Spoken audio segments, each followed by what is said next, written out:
नमस्कार.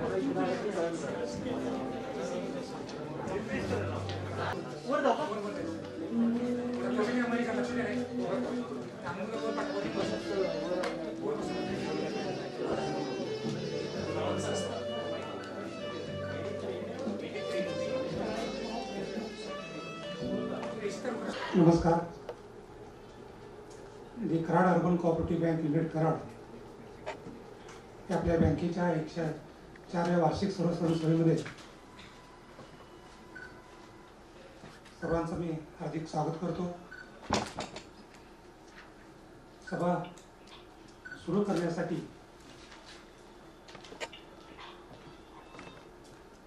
बँकेच्या पोटनियमाप्रमाणे आणि सहकारी कायद्याच्या तरतुदीप्रमाणे एकूण सभासदांच्या सभा संख्येचे 1/5 किंवा 300 सभासद यापैकी कमीत कमी संख्या उपस्थित असतील मगच कोरम समजून सभेचं कामकाज सुरू करता येतं. मात्र आता आणि संचालक आणि बोर्ड ऑफ मॅनेजमेंटचे सभासद असे 20 धरून 200 लोकांचा आकडा आता या सभासदांचा पूर्ण होतोय. त्यामुळं कोरम पूर्ण न झाल्यामुळं आजची आता ही चालू होणारी सभा 20 मिनिटं तहकूब करण्यात येईल. 20 मिनिटानंतर कोरम पूर्ण झाला नाही तरी सभेचं कामकाज नियमाप्रमाणे सुरू करण्यात येईल. तत्पूर्वी आपल्या बँकेच्या प्रत्येकाप्रमाणे आणि संस्काराप्रमाणे या प्रत्येक वर्षामध्ये किंवा आज सभा संपन्न होईपर्यंत ज्या व्यक्तींचं दुःखद निधन झालं त्यांना श्रद्धांजली अर्पण करण्यासाठीचा ठराव मांडण्याची विनंती मी बँकेचे सन्मानित संचालक प्राध्यापक बाबुराव रावड सरांना विनंती करतो.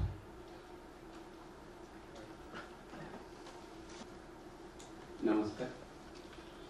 दुःखोटा ठराव मी मांडतो आहे. बँकेच्या वसुली विभागाचे उपमहाव्यवस्थापक इर्शाद निजाम पटवेकर यांचे कोरोनामुळे दुःखद निधन झाले. तसेच बँकेच्या बाणेर पुणे शाखेचे लिपिक अविनाश वसंत पतंगे, विद्यानगर शाखेचे रखवालदार विनायक सुरेश माने यांचे कोरोनामुळे दुःखद निधन झाले. बँकेच्या जडणघडणीत या सर्वांचा मोलाचा सहभाग राहिला आहे. अर्बन कुटुंबाच्या सर्व संस्थांमधील जे सभासद, हितचिंतक, ग्राहक, सेवक दिवंगत झाले, त्याचप्रमाणे देशाच्या रक्षणासाठी बलिदान दिलेल्या जवान, जागतिक कोरोना महामारीत व इतर नैसर्गिक आपत्तीमध्ये बळी गेलेल्या व विविध क्षेत्रातील मान्यवर, ज्ञात अज्ञातांचे निधन झाले, या सर्वांना विनम्र श्रद्धांजली अर्पण करतो. सर्व दिवंगाच्या आत्म्यास चिरशांती सद्गती लाभो यासाठी ईश्वरचरणी प्रार्थना करून आपण सर्वांनी 1 मिनिट उभे राहून श्रद्धांजली अर्पण करूया.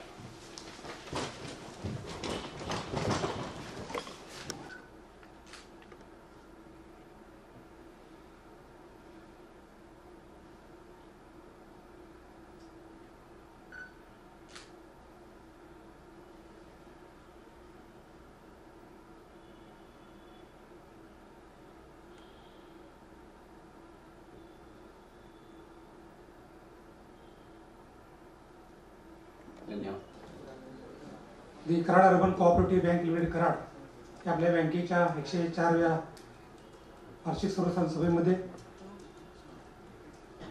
बँकेचे सन्माननीय अध्यक्ष आणि आजच्या सभेचे अध्यक्ष आणि डॉक्टर सुभाषराव हिरम साहेब, कराड अर्बन कुटुंब प्रमुख माननीय सुभाषराव जोशी, बँकेचे सन्माननीय उपाध्यक्ष सन्माननीय समीर जोशी, बँकेचे सर्व सन्माननीय संचालक,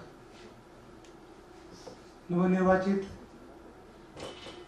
बोर्ड ऑफ मॅनेजमेंटचे सर्व सदस्य आणि आत्ताच विषय माध्यमाद्वारे ऑनलाईन पद्धतीने या मीटिंगसाठी जॉईन झालेले किंवा उपस्थित झालेले 310 सभासद, बँकेचे सर्व वरिष्ठ अधिकारी, त्या सर्वांचं मी हार्दिक स्वागत करतो. 104व्या वार्षिक सर्वसाधारण सभेची नोटीस सर्व सभासदांना पोस्टाद्वारे पाठवलेली आहेच. त्याचबरोबर दिनांक 13/9/2021 पुढारी वर्तमानपत्रामध्ये प्रसिद्ध केलेली आहे. त्याचबरोबर बँकेच्या सर्व शाखांमध्ये आणि मुख्य कार्यालयात नोटीस बोर्डवर प्रसिद्ध केलेली होती. आजची सभा व्हिडिओ कॉन्फरन्स माध्यमाद्वारे ऑनलाईन पद्धतीने घेण्याच्या माध्यमासाठी आपण जवळजवळ ज्या सभासदांचे मोबाईल नंबर बँकेकडे रजिस्टर होते त्या 48,894 सभासदांना सभेसाठी कशा पद्धतीने जॉईन व्हायचं याची माहिती SMS द्वारे पाठवलेली होती. तसेच 5,159 सभासदांना ईमेलद्वारे सभेसाठी उपस्थित राहण्यासाठी जी काय प्रोसिजर त्याची माहिती दिलेली होती. त्याप्रमाणे आज 300च्या वर सभासद ऑनलाईन पद्धतीने जॉईन झालेले आहेत. म्हणजेच आपल्या आजच्या सभेचा कोरम पूर्ण झालेला आहे. त्यामुळे सभेचे कामकाज चालू करण्याच्या दृष्टीने मी आज नोटीस वाचन करणार आहे. प्रति सन्माननीय सभासद, 104व्या वार्षिक सर्वसाधारण सभेची सूचना फक्त सभासदांसाठी.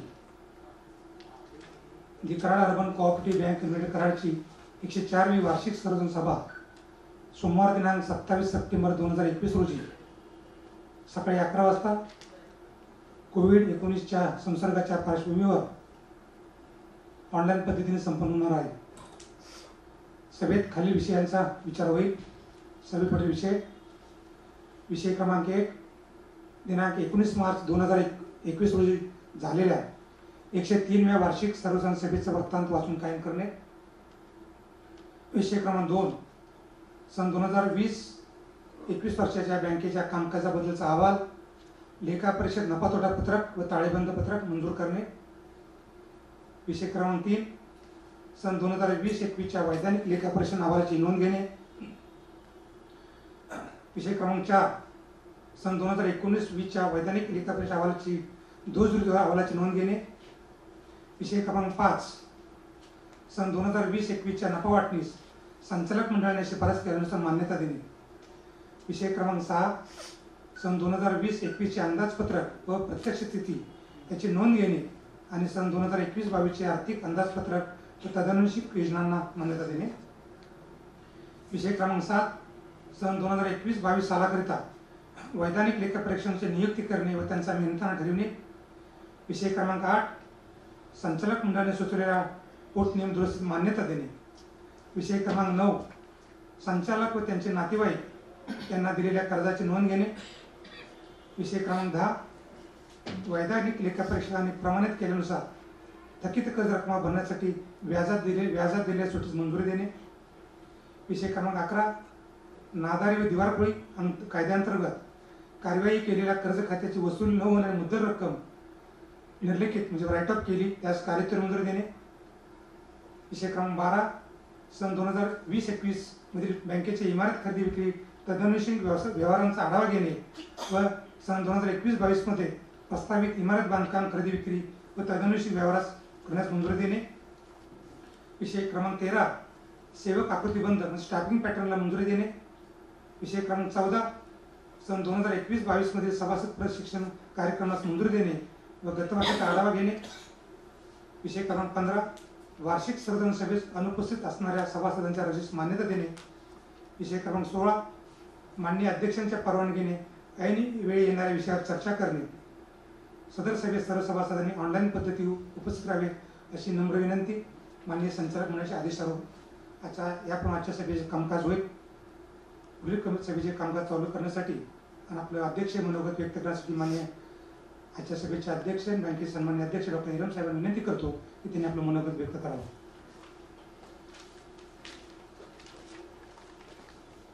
नमस्कार मंडळी. मी Karad Urban Cooperative Bank Limited Karad ह्या आपल्या बँकेची 104वी वार्षिक सर्वसाधारण सभा आज सोमवार दिनांक 27 सप्टेंबर 2021 रोजी येथे संपन्न होत आहे. कोविड-19च्या पार्श्वभूमीवर महाराष्ट्र शासनाच्या सहकार खात्याच्या आदेशानुसार व्हिडिओ कॉन्फरन्सच्या द्वारे आणि ऑनलाईन पद्धतीने ही सभा संपन्न घेण्यात येत आहे. ह्या सभेच्या निमित्तानं दिलेल्या लिंकवर उपस्थित असलेले आपल्या बँकेचे सर्व सभासद, ग्राहक, कर्जदार, ठेवीदार, हितचिंतक तसेच विविध बँकेतील विविध शाखेतील निगडीत असलेले ग्राहक समितीचे सदस्य, ऑडिटर्स आणि व्हॅल्युएटर्स. नुकतंच प्रसार माध्यमातील सर्व संस्थांचे प्रतिनिधी या सर्वांचं अर्बन कुटुंब प्रमुख माननीय भाऊ, बँकेचे सन्माननीय व्हाईस चेअरमन समीर जोशी, मुख्य कार्यकारी अधिकारी गुरुसाहेब, माझे सर्व सहकारी संचालक संचालिका तसेच नुकतंच रिझर्व्ह बँकेनं प्रस्थापित केलेल्या व्यवस्थापन संचालक मंडळातील माझे सर्व सदस्य आणि यांच्या वतीनं मी आपल्या सर्वांचं ह्या सभेस हार्दिक स्वागत करतो. मागील वार्षिक सर्वसाधारण सभा 19 मार्च रोजी 2021 ला झाली होती. ही सभा ऑनलाईन पद्धतीनंच झाली होती आणि कोविडच्या पार्श्वभूमीवरती ह्या लिंक दिल्या होत्या. या लिंकच्या माध्यमातून भाऊंनी आपल्याला बँकेच्या कार्यपद्धतीवरती भविष्याची वाटचाल करण्यासाठी आणखीन आर्थिक प्रगती होण्यासाठी जे काही मार्गदर्शन केलं होतं त्याच अनुषंगानं बँकेच्या 31 मार्चच्या अखेरीच्या सांपत्तिक स्थितीचा आणि वर्षभरातील कामकाजाचा आढावा अध्यक्ष या नात्यानं आपल्या समोर संचालक मंडळाच्या वतीनं मी सादर करतो. लॉकडाऊनच्या कालखंडाचा वापर करून संगणक प्रणाली अद्ययावत करणे, सायबर सिक्युरिटीच्या दृष्टीनं उपाययोजना करणे तसेच व्यवसाय रचनेचा अभ्यास करून विविध उपयुक्त योजनांची कारवाई करणे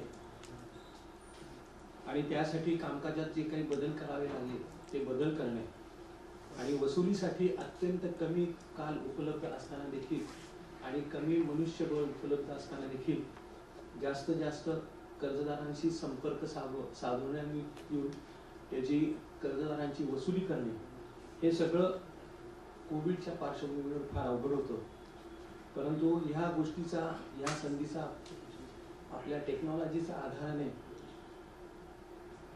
सहकार्य घेऊन आपण मार्च 2021 अखेरपर्यंत चांगली बँकेची प्रगती करू शकलो आणि याचं सगळं श्रेय माझ्या सेवक वर्गाला तर आहेच, परंतु एक संचालक मंडळातील समन्वय आणि सेवक वर्गाची सेवावृत्ती याच्यातनंच एक टीम वर्क चांगलं उत्पन्न झालं आणि त्यातूनच आपण बँकेला चांगले रिझल्ट देऊ शकतो हे मला अभिमानाने सांगावंसं वाटतं.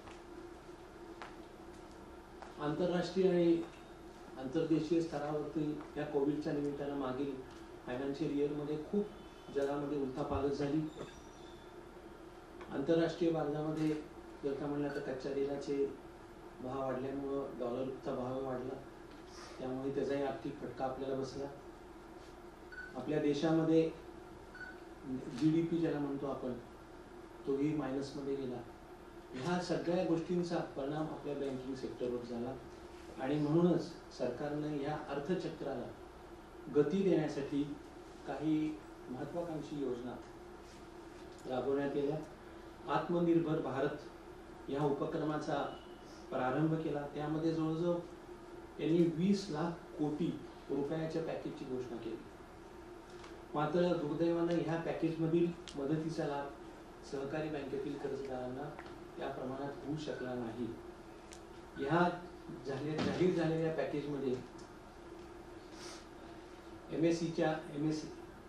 MSEMEच्या व्याख्येत बदल केला. ऑफलाईन क्रेडिट लाईन गॅरंटीची योजना आखली. आणखीन काही कर्जांना त्यांनी मॉनिटरिंग देण्याचा 6 महिन्याचा विश्रांती काल देण्याचा निर्णय घेतला. हे निर्णय चांगले होते, परंतु दुर्दैवानं सहकारी बँकातील कर्जदारांना हा ज्या प्रमाणात फायदा व्हायला हवा होता तो झाला नाही. पण तरी देखील त्याचा परिणाम ठेवीवरचे व्याजदर घसरलेच.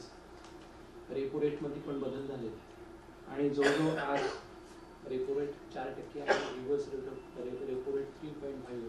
परंतु एवढं करून देखील रिझर्व्ह बँकेनं CRRचा जो रेशिओ आहे तो 4% कायम राखण्यामध्ये यशस्वी झाले आणि त्यामुळे आर्थिक व्यवस्थांवर जास्त परिणाम होऊ शकला नाही. याचा परिणाम आपल्या बँकेच्याही कारकिर्दीवर झाला असता, परंतु पूर्व नियोजन आणि स्ट्रॅटेजिक प्लॅनिंग या सगळ्या गोष्टींमुळे मार्च 2021 अखेर संपलेल्या आर्थिक वर्षाचा विचार केला तर बँकेच्या ठेवी 2,780 कोटी झाल्या, तर कर्ज 1,671 कोटीचा झाला आणि एकूण बँकेचा व्यवसाय 4,451 कोटीच्या दरम्यान झाला. बँकेला या सगळ्या ह्याच्यामध्ये जवळजवळ 58 कोटी आणि ढोबळ नफा झालेला आहे. आयकर आणि बाकीच्या तरतुदी वजा केल्या तर 20 कोटीपेक्षाही जास्त निव्वळ नफा झालेला आहे.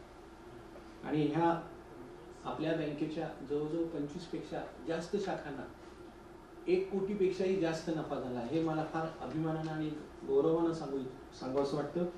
आणि त्यामुळं आपल्या भाग भांडवलामध्ये जवळजवळ 53 लाखांनी वाढ झाली. ह्या सगळ्या पॉझिटिव्ह गोष्टी आहेत. आणि नुकतंच लेखापरीक्षण झालं, त्या लेखापरीक्षणामध्ये देखील आपल्याला अ वर्ग प्राप्त झाला आहे आणि आपण अ वर्ग कायम ठेवण्यात यशस्वी झालो.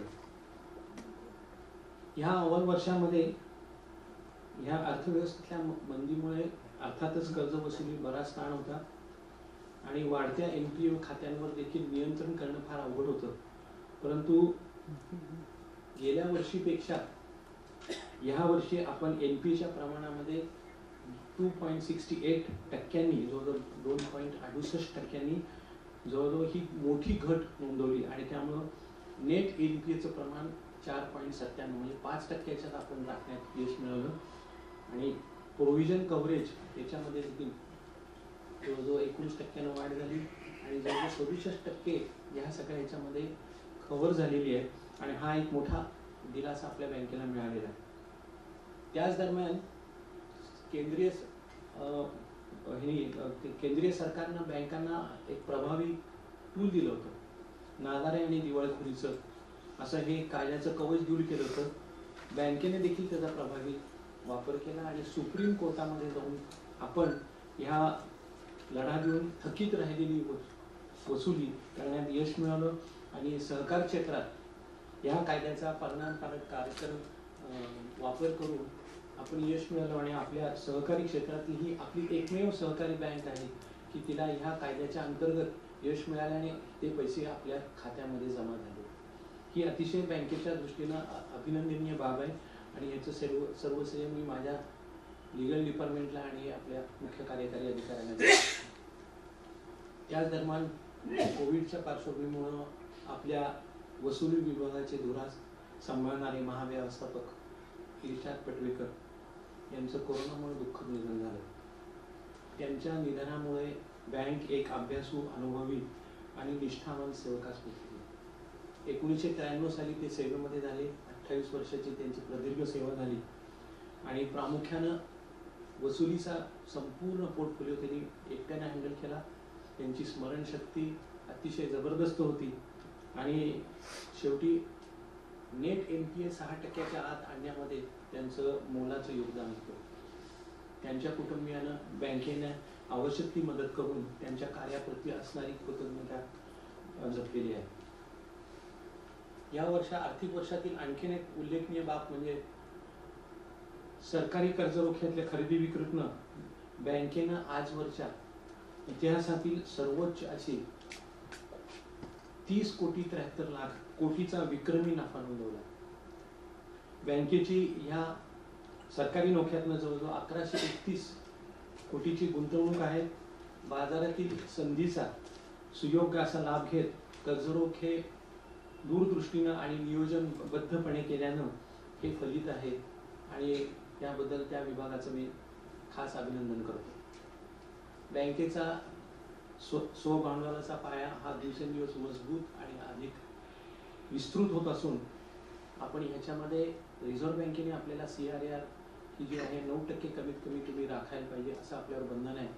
परंतु ह्या वर्षी आपण 16.14 इतका CRAR आपण राखलाय आणि त्याच्यावरून आपली सक्षमता आणि सुदृढता कायम राखली. ह्याचं श्रेय रिझर्व्ह बँकेने कोरोनाच्या पार्श्वभूमीवर बँकांचा आर्थिक पाया आणि सक्षम विस्तृत होण्याच्या दृष्टीनं गेल्या वर्षी लाभांश न देण्याची ज्या सूचना दिल्या त्याचंही श्रेय त्याला आहे आणि आपल्या ह्या वर्षी बँकेने जी काही प्रगती केली त्याचंही आहे. चालू वर्षाच्या आर्थिक स्थितीचा विचार करताना सभासदांना आपण लाभांश देण्याचा इतका नफा आपण मिळवलेलाच आहे आणि त्यासाठी रिझर्व्ह बँकेची पूर्व परवानगी घेणं फार जरुरीच होतं. परंतु नुकतंच 4 दिवसापूर्वी रिझर्व्ह बँकेनं आपण खास दिलेल्या पत्राचा विचार केला आणि आपल्याला लाभांश वाटप करण्याच्या दृष्टीनं आपल्याला परवानगी मिळालेली आहे. त्याचा ठराव माननीय अर्बन कुटुंब भाऊ हा ठराव मांडतीलच, परंतु त्याला आपण अनुमोदन द्यावे ही या निमित्तानं मी विनंती करतो आणि लगेचच हा ठराव मंजूर झाल्यानंतर ती रक्कम आपापल्या खात्यांमध्ये वर्गी होईल, याची प्रक्रिया लगेचच चालू होईल. आपण जेव्हा सत्यनारायणच्या पूजेला जातो तेव्हा तीर्थप्रसाद घेतो, तो किती आहे कसा आहे याचा आपण विचार नाही करत. तर माझी ह्या सभासदांना विनंती आहे की जो काही ठराव होईल त्या ठरावाला तुम्ही हा तीर्थप्रसाद समजून त्याचा स्वीकार करावा, एवढीच या निमित्तानं मी नम्र विनंती करू शकतो. 6 महिन्याचा विश्रांती कालावधी आपण मोरेटोरियम आपल्या कर्जांना दिला होता, कर्जाची पुनर्बांधणी देखील केली होती आणि 6 महिन्याच्या विश्रांती कालावधीमध्ये 2 कोटीपेक्षा कमी रकमेच्या कर्जाच्या बाबतीत व्याजावरील व्याजाची रक्कम एक्स ग्रॅशिया स्वरूपात बँकांनी कर्जदारांना परत करावी व सदरची रक्कम सरकारद्वारे बँकांना परतावा देण्याची योजना राबवली. या अंतर्गत जवळजवळ 8,000 कर्जदारांना आपण 71 लाख रुपयांचा इतका लाभ त्यांना मिळाला आणि आपण त्यांना परत ते दिले. त्याचबरोबर सुप्रीम कोर्टाने देखील एक आदेश केला की 2 कोटीच्या वर ज्यांची रक्कम आहे आणि पहिल्या योजनेत ज्यांचा समावेश केलेला नाही अशा कर्जदारांना एज ग्रॅशिया योजनेचा फायदा बँकेनं जरूर द्यावा आणि त्यातनं जवळजवळ 4,000 कर्जदारांना आपण फायदा दिला आणि त्याची रक्कम आहे 1,20,00,000. असं जवळजवळ 1,91,00,000 रुपये आपण स्वखर्चातून आपण ही मदत उपलब्ध करून दिली आहे आणि हे कायद्याप्रमाणे किंवा सुप्रीम कोर्टाच्या निर्णयाने आपण हे केलं. त्याचबरोबर चालू वर्षामध्ये बँकेने बऱ्याच कोविडच्या अनुषंगानं कर्ज योजना राबवल्या. त्यामध्ये वास्तुपूर्ती गृह कर्ज होतं, वाहन कर्ज योजना होती, शैक्षणिक कर्ज योजना होत्या, कृषी संजीवनी कर्ज योजना होत्या, नंतर उद्योगवर्धिनी कर्ज योजना होत्या आणि ऑनलाईन शिक्षणासाठी लॅपटॉप आणि मोबाईलसाठी पण आपण कमीत कमी दरामध्ये ही योजना केल्या. 8 ते 11% इतका फक्त आपण स्पर्धात्मक व्याजदर देऊन ह्या योजना राबवल्या आणि त्याशिवाय पंतप्रधान आवास योजनेअंतर्गत जवळजवळ 130 कर्जांना आपण मान्यता दिली आणि त्याची जवळजवळ रक्कम 2,13,00,000 याचं अनुदान आपल्याला कर्जदारांना मिळाले आणि त्यांच्या खात्यामध्ये ते जमा झाले. ग्राहकांना ATM द्वारे मधून होणाऱ्या व्यवहारांना अत्यंत उच्च दर्जाचं संरक्षण मिळावं यासाठी EMI आपण प्रणाली अशी कार्यान्वित केलेली आहे आणि सर्व शाखांमध्ये ATMची सेवा अविरत कार्यान्वित आहे आणि लॉकडाऊनच्या काळात ग्राहकांनी डिजिटल सेवा तसेच NEFT, RTGS, point of sale, e-com असा जास्तीत जास्त सेवेचा लाभ घ्यावा असं त्यांनी त्यांना प्रोत्साहित केलं. आणि आपण हे सगळं आपल्या जी आधुनिक तंत्रज्ञानाची जोड आपण स्वयंस्फूर्त असल्यामुळेच हे करू शकलो. नाहीतर हा खर्च हा प्रचंड आहे, परंतु आपण ह्याची तूर्त अगोदरच केल्यामुळे ह्या सगळ्या आपण ह्या कोरोनाच्या काळामध्ये आपल्या ग्राहकांना देऊ शकलो. गतवर्षी वार्षिक सर्वसाधारण सभेमध्ये रिझर्व्ह बँकेच्या निर्देशानुसार व्यवस्थापक मंडळ ही पोटनियम दुरुस्ती करण्यास मान्यता दिली होती. त्याची मुदतही 30 जून पूर्वी अस्तित्वात आणण्याच्या दृष्टीने त्यांनी सूचना दिल्या होत्या. आणि बँकेने ह्या सर्व सूचनांचं तंतोतंत पालन करून पहिल्या व्यवस्थापन मंडळाची नियुक्ती केली. आणि त्यामधून संचालक मंडळातून माननीय अर्बन कुटुंब प्रमुख सुभाषराव जोशी यांची निवड केली, माझी स्वतःची डॉक्टर सुभाष श्रम यांची निवड केली आणि डॉक्टर अनिल लाहोटी यांची संचालक मंडळातून निवड केली. आणि त्याचबरोबर सर्वस्वी CS company secretary Swanand Pathak, उद्योजक सागर जोशी, उद्योजक सागर शिराळकर आणि शशांक पालकर अशा 7 सदस्यांचं व्यवस्थापन मंडळ आकारास आलंय. ह्या पहिल्या व्यवस्थापन मंडळाचं अध्यक्षपद माननीय सुभाषराव जोशी भाऊंना करण्यात आलेलं आहे. यांच्याकडे सोपवण्यात आली ही जबाबदारी. आणि त्याची जी सचिव म्हणून आहे ही जबाबदारी मुख्य कार्यकारी अधिकारी गुरुसाहेब यांच्याकडे सोपवण्यात आलेली आहे. त्यांच्या ह्या BOMच्या बोर्ड ऑफ मॅनेजमेंटच्या नियमितपणे सभा होत आहेत. त्यांच्या ह्या सभासदांचा किंवा या संचालकांचा ज्ञानाचा आणि अनुभवाचा फायदा आपल्या संचालक मंडळाला आपल्याला बँकेला होतोय. आणि भविष्यातही अशा प्रकारचा फायदा त्यांच्याकडनं होईल आणि बँकेची अशीच उत्तरोत्तर अधिक प्रगती त्यांच्या सहकार्याने होईल अशी मी आशा व्यक्त करतो. कोरोनाच्या महामारीमुळे लॉकडाऊनचा विचार करता बँकेच्या वसुलीवर प्रक्रियेवर नफाक्षमतेवर होणारा परिणाम घेऊन सेवक खर्चात पण आपण कपात करायचं ठरवलं आणि सेवकांना त्या पद्धतीने आपण आवाहन केलं होतं. सेवकांनी ह्या आव्हानाला सकारात्मक प्रतिसाद देत वार्षिक क्रमिक वेतनवाढ, घरभाडे भत्त्यात कपात, रजेच्या बाबतीत असलेली रोख करण्याच्या स्थगिती आणि सवलतीच्या व्याजदरातील कर्ज व्याजदरात वाढ केलेली या सर्व खर्च बचतीस मान्यता विनाशर्त दिली. सेवकांनी या योगदानाच्या पार्श्वभूमीवर मार्च 2021 अखेरची बँकेने साध्य केलेली प्रगती, आर्थिक क्षमता याचा साकल्याने विचार करून व्यवस्थापनाने मॅनेजमेंटने आम्ही बचतीतील काही रक्कम कोविडच्या प्रोत्साहनात्मक भत्त्याच्या स्वरूपात वर्षाअखेरीची यूज केली. आणि त्याचा व्यवस्थापन आणि सेवक यांचं हे मूर्तिमंत उदाहरण अर्बन कुटुंबासाठी निश्चितच भूषणावं आहे. आणि सेवकांनी दिलेल्या योगदानाबद्दल मी सेवकांचा खऱ्या अर्थाने आभारी आहे. भविष्य काळामध्ये काही योजना आहेतच. बँकिंग व्यवसायाचं रिस्क मॅनेजमेंट हा एक अविभाज्य घटक आहे. बँकिंगमध्ये बऱ्याच प्रकारच्या रिस्क आहेत. क्रेडिट रिस्क आहे, मार्केट रिस्क आहे, ऑपरेशनल रिस्क आहे. अशा वेगवेगळ्या रिस्कना नेहमी सामोरं जावं लागतं. आणि त्यातच त्याची उपाययोजना करण्यासाठी रिझर्व्ह बँकेनं नुकतंच रिस्क बेस्ड ऑडिट याची स्थापना केली आणि ह्या कार्यपद्धतीचा अवलंब करण्याचं ठरवलंय. आणि ही योजना 31/12/22 पूर्वी पद्धती ही लेखापरीक्षणाची पद्धती आपल्याला अंमलात आणायची आणि त्या दृष्टीनं आपल्याला जे सॉफ्टवेअरमध्ये चेंजेस करायचे किंवा सॉफ्टवेअर जे डेव्हलप करायचे त्याची तयारी चालू आहे. आणि त्याचं काम अंतिम टप्प्यात आहे आणि नुकतंच त्याची कार्यान्वयी चालू होईल. आणि त्या निमित्तानं आपल्या सगळ्या ज्या रिस्क आहेत त्या रिस्क कमी करण्यामध्ये आपल्याला यश मिळेल.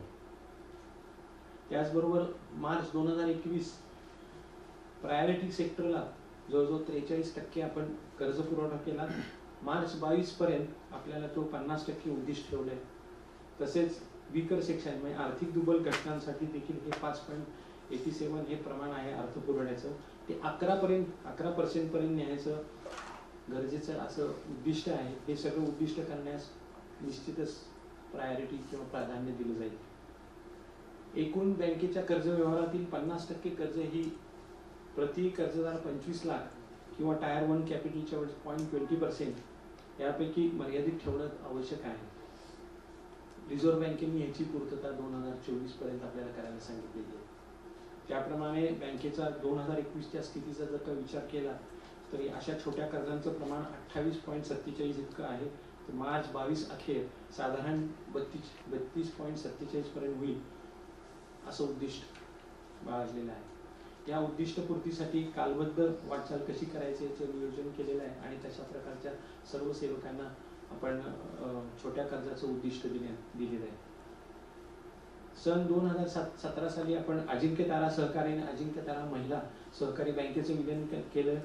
त्या बँकेच्या जवळजवळ 10 शाखांचं स्थलांतर रिलोकेशन करण्यात येणार असून त्याची प्रक्रिया चालू आहे आणि येत्या आर्थिक वर्षामध्ये रिझर्व्ह बँकेच्या मान्यतेनं ह्या शाखांचं स्थलांतर करून ग्राहक सेवेची संधी आणि कक्षा अधिक वाढवण्यात येतील.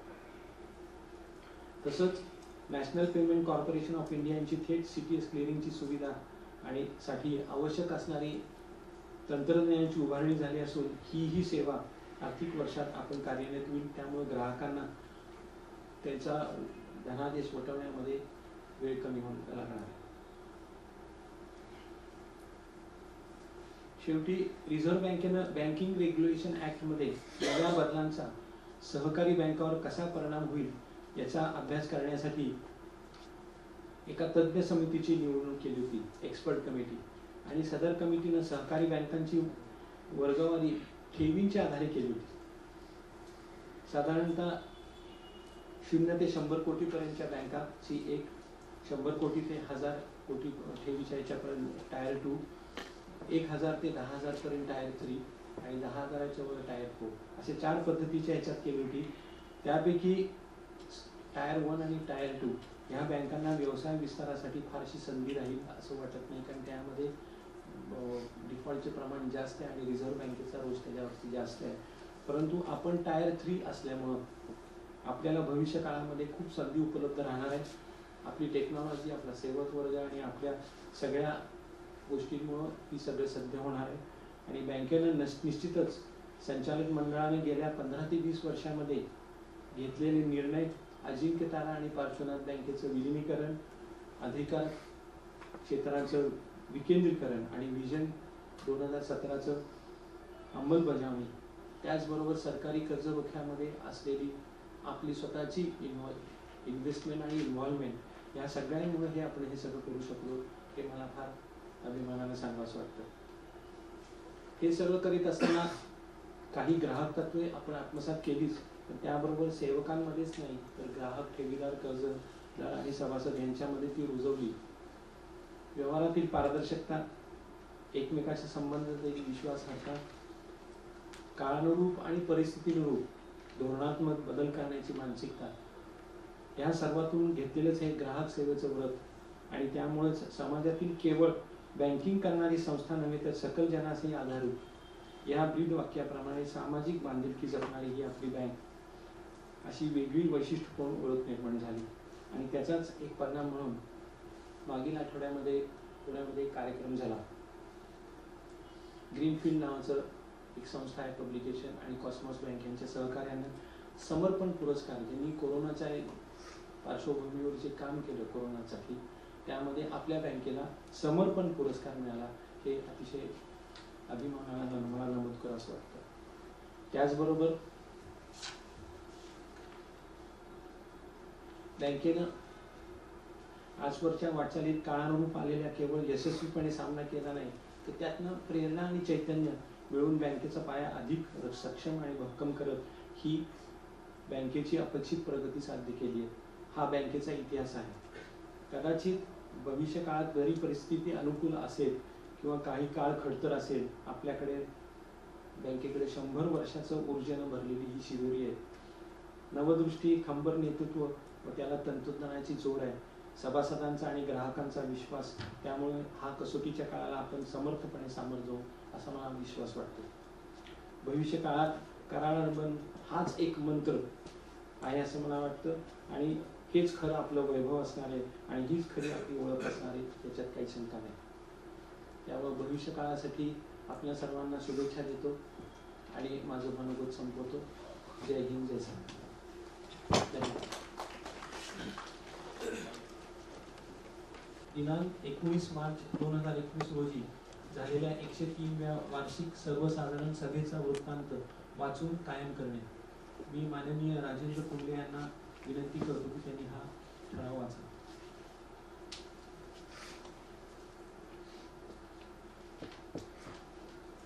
नमस्कार. विषय क्रमांक 1 दिनांक 19 मार्च 2021 रोजी झालेल्या 103व्या वार्षिक सर्वसाधारण सभेचा वृत्तांत वाचून कायम करणे. ठराव. बँकेची 103वी वार्षिक सर्वसाधारण सभा दिनांक 19/3/2021 रोजी ऑनलाईनद्वारे संपन्न झाली.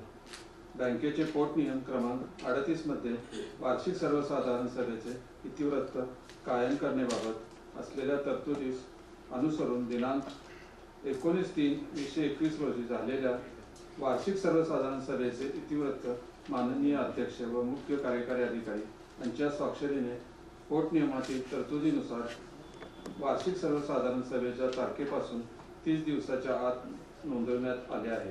वरीलप्रमाणे सभासदांच्या माहितीसाठी मी हा ठराव सादर करीत आहे. धन्यवाद. ठराव मंजूर. ठराव क्रमांक 2 सन 2020-21 वर्षाच्या बँकेच्या कामकाजाबद्दलचा अहवाल, लेखापरीक्षक नफा तोटा पत्रक व ताळेबंद पत्रक मंजूर करणे. मी माननीय CA अतुल दोशींना विनंती करतो की त्यांनी हा ठराव वाचावा. विषय क्रमांक 2 2020-21 वर्षाच्या बँकेच्या कामकाजाच्या बद्दलचा अहवाल, लेखापरीक्षक नफा तोटा पत्रक व ताळेबंद पत्रक मंजूर करणे. ठराव. सन 2020-21 या वर्षाचे बँकेत ताळेबंद नफा तोटा पत्रक तयार झाले असून त्याचे वैज्ञानिक लेखापरीक्षक निसार पंडित आणि कंपनी चार्टर्ड अकाउंटंट्स पुणे यांनी पूर्ण केले आहे. त्याचा अहवाल, आर्थिक पत्रके बँकेच्या अधिकृत वेबसाईटवर प्रकाशित केली आहेत. आपण ती पाहिली असतीलच. सदर ताळेबंद व नफा तोटा पत्रातील प्रमुख बाबी मी खालीलप्रमाणे आपणास सांगू इच्छितो. 1. ताळेबंद पत्रक. भांडवल व देणे. भागभांडवल 31/3/2020 रोजी 98.21 आकडे मी कोटीमध्ये सांगत आहे.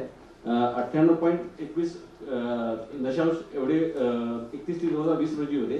त्याची 31/3/21 रोजी 98.74 एवढी आहेत. त्यामध्ये 0.53 वाढ झालेली आहे. राखीव निधी व इतर निधी 213.25 31/3/2020 रोजी होते. ते आता 275.18 असे 31/3/2021 रोजी झाले आहेत. त्यामध्ये 61.93 एवढी वाढ झाली आहे. ठेवी 2754.05 अशा 31/3/2020 रोजी होत्या. त्या 31/3/21 रोजी 2780.69 अशा झाल्या आहेत. त्यामध्ये 26.64 कोटी अशी वाढ झालेली आहे. जिंदगी व मालमत्ता. गुंतवणुकीमध्ये 31/3/2020 रोजी 1025.52 गुंतवणूक होती. 31/3/21 रोजी 1023.57 अशी गुंतवणूक आहे. त्यामध्ये थोडीशी घट 1.95 एवढी घट झाली आहे. कर्जे 1751.97 31/3/2020 रोजी होते. 31/3/21 रोजी 1671.48 अशी आहे. त्यात 80.49 अशी घट झाली आहे. नफा तोटा पत्रक मधील उत्पन्न हा प्रकार वाचतो. मिळालेले व्याज 31/3/2020 अखेर 284.40 कोटी असे आकडा होता. तो 31/3/21 रोजी 21ला 275.36 असा आहे. त्यामध्ये 9.04 अशी घट झाली आहे. इतर उत्पन्न 34.23 31/3/20 रोजी 31/3/21ला 39.20 त्यामध्ये 4.97 वाढ झाली आहे. अतिरिक्त आयडीआर प्रोव्हिजन रिटर्न बँक 31/3/20ला 17 होती, ती यावर्षी काही नाही. अतिरिक्त IFR रिटर्न बँक गेल्या वर्षी 31/3/20ला 5 होती, ती यावर्षी काही नाही. एकूण उत्पन्न 340.63 31/3/20ला 31/3/21ला 314.56. खर्चाचा तपशील देतो. ठेवीवरील व्याज 31/3/20ला 183.11 होते, 31/3/21ला 166.83 आहे. त्यामध्ये 16.28 घट झालेली आहे. कर्जावरील व्याज 11.21 होते, ते 31/3/20ला 8.07 झाले आहे. त्यामध्ये 3.14 घट झाली आहे. सेवकांचा खर्च देखील 49.73 31/3/20ला होता, तो 31/3/21ला 44.50 असा झालेला आहे. त्यामध्ये 5.23 घट झालेली आहे. इतर व्यवस्थापकीय खर्च 33.81 होता, तो 31/21ला 33.63 आहे. त्यामध्ये सुद्धा 0.18 घट झाली आहे. बुडीत कर्ज रक्कम 5.91 31/20ला होती, 31/21ला 0 आहे. त्यावर देखील 5.91 घट झाली आहे. व्यावसायिक नफा हा गेल्या वर्षी आपणास 48.38 कोटी असा होता, तो यावर्षी 31/21ला 61.53 कोटी झालेला आहे. त्यामध्ये 13.15 वाढ झालेली आहे. तरतुदी 17 कोटी गेल्या वर्षी 31/20ला होत्या, 31/21ला 32.45 आहेत, 15.45 वाढ झालेली आहे. आयकराची तरतूद 10.55 गेल्या वर्षी होती 31/20ला, 31/21ला 8.96 आहे, ती 1.59 आपल्यास घट झाली आहे. आणि निव्वळ नफा 20.83 31/20ला होता, तो यावेळेस 20.12 झाला आहे. 0.71 त्यामध्ये थोडीशी घट झाली आहे. वरीलप्रमाणे 2020-21चा लेखापरीक्षित ताळेबंद अहवाल ताळेबंद व नफा तोटा पत्रकास मान्यता मिळण्यासाठी सदरचा ठराव मी आपणापुढे सादर करत आहे. धन्यवाद.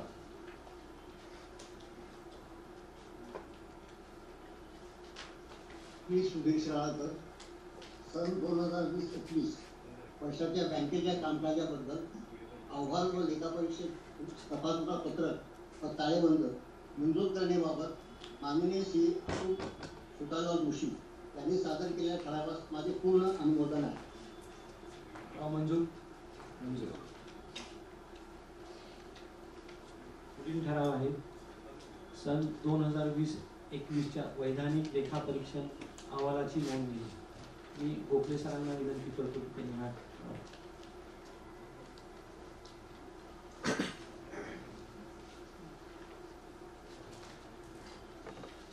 विषय क्रमांक 3 सन 2020-21चे वैधानिक लेखापरीक्षण अहवालाची नोंद घेणे.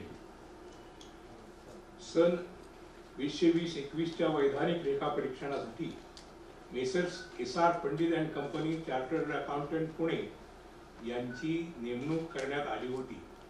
सदर नेमणूक राज्यपाल यांच्या अध्यादेशानुसार मिळालेल्या अधिकारास अनुसरून संचालक मंडळ सभेने केली होती. 19 मार्च 2021 रोजीच्या वार्षिक सर्वसाधारण सभेत याबाबतचा ठराव सादर करण्यात आला होता. त्यास अनुसरून messrs SR Pandit and company यांनी वैधानिक लेखापरीक्षण कामकाज पूर्ण केलेले आहे. वैधानिक लेखापरीक्षकांनी बँकेच्या एकंदरीत कामकाजाबद्दल समाधान व्यक्त केलं असून सन 2020-21 या आर्थिक वर्षासाठी बँकेस अ वर्ग प्राप्त झाला आहे. तसंच लेखापरीक्षण अहवालात कोणतेही गंभीर दोष नाही असे नमूद केले आहे. याबाबतचा लेखापरीक्षण अहवाल प्राप्त झालेला आहे. लेखापरीक्षण अहवालाच्या दोष दुरुस्तीबाबतचे कामकाज मुख्य कार्यालय आणि शाखा पातळी यावर वेळेत पूर्ण करून दोष दुरुस्ती अहवाल विहित नमुन्यात आणि मुदतीत संबंधित कार्यालयास सादर करीत आहोत. याबाबत सभासदांना काही माहिती हवी असल्यास बँकेच्या कार्यालयीन वेळेत मुख्य कार्यालयामध्ये पूर्वसूचनेने उपलब्ध होऊ शकेल. सभासदांच्या माहितीसाठी हा मी ठराव सादर केलेला आहे. पुढचा ठराव आहे सन 2019-20च्या वैधानिक लेखापरीक्षण अहवालाच्या दोष दुरुस्तीचा अहवालाची नोंदणी. मी सौ रश्मी एरम यांना विनंती करतो की त्यांनी हा ठराव वाचा.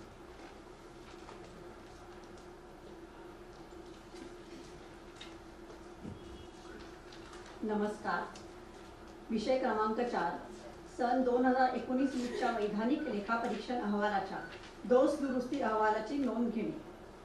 बँकेचे सन 2019-20 मुख्य कार्यालय आणि सर्व शाखांचे वैधानिक लेखापरीक्षण मेसर्स SR पंडित आणि कंपनी चार्टर्ड अकाउंटंट पुणे यांनी पूर्ण केले असून मुख्य कार्यालय आणि सर्व शाखा यांचा स्वतंत्रपणे लेखापरीक्षण अहवाल दिनांक 21 डिसेंबर 2020 रोजी प्राप्त झाला आहे.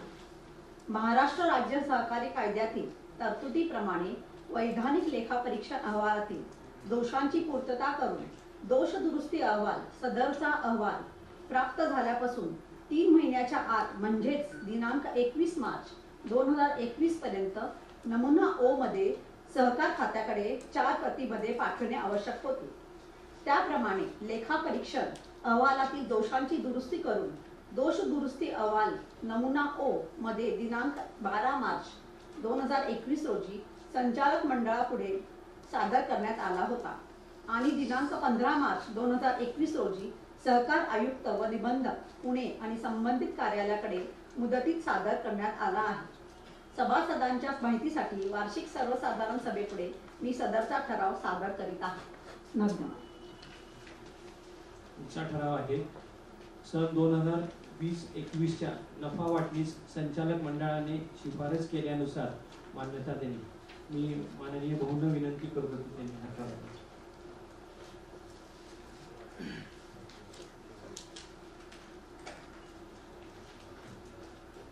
नमस्कार.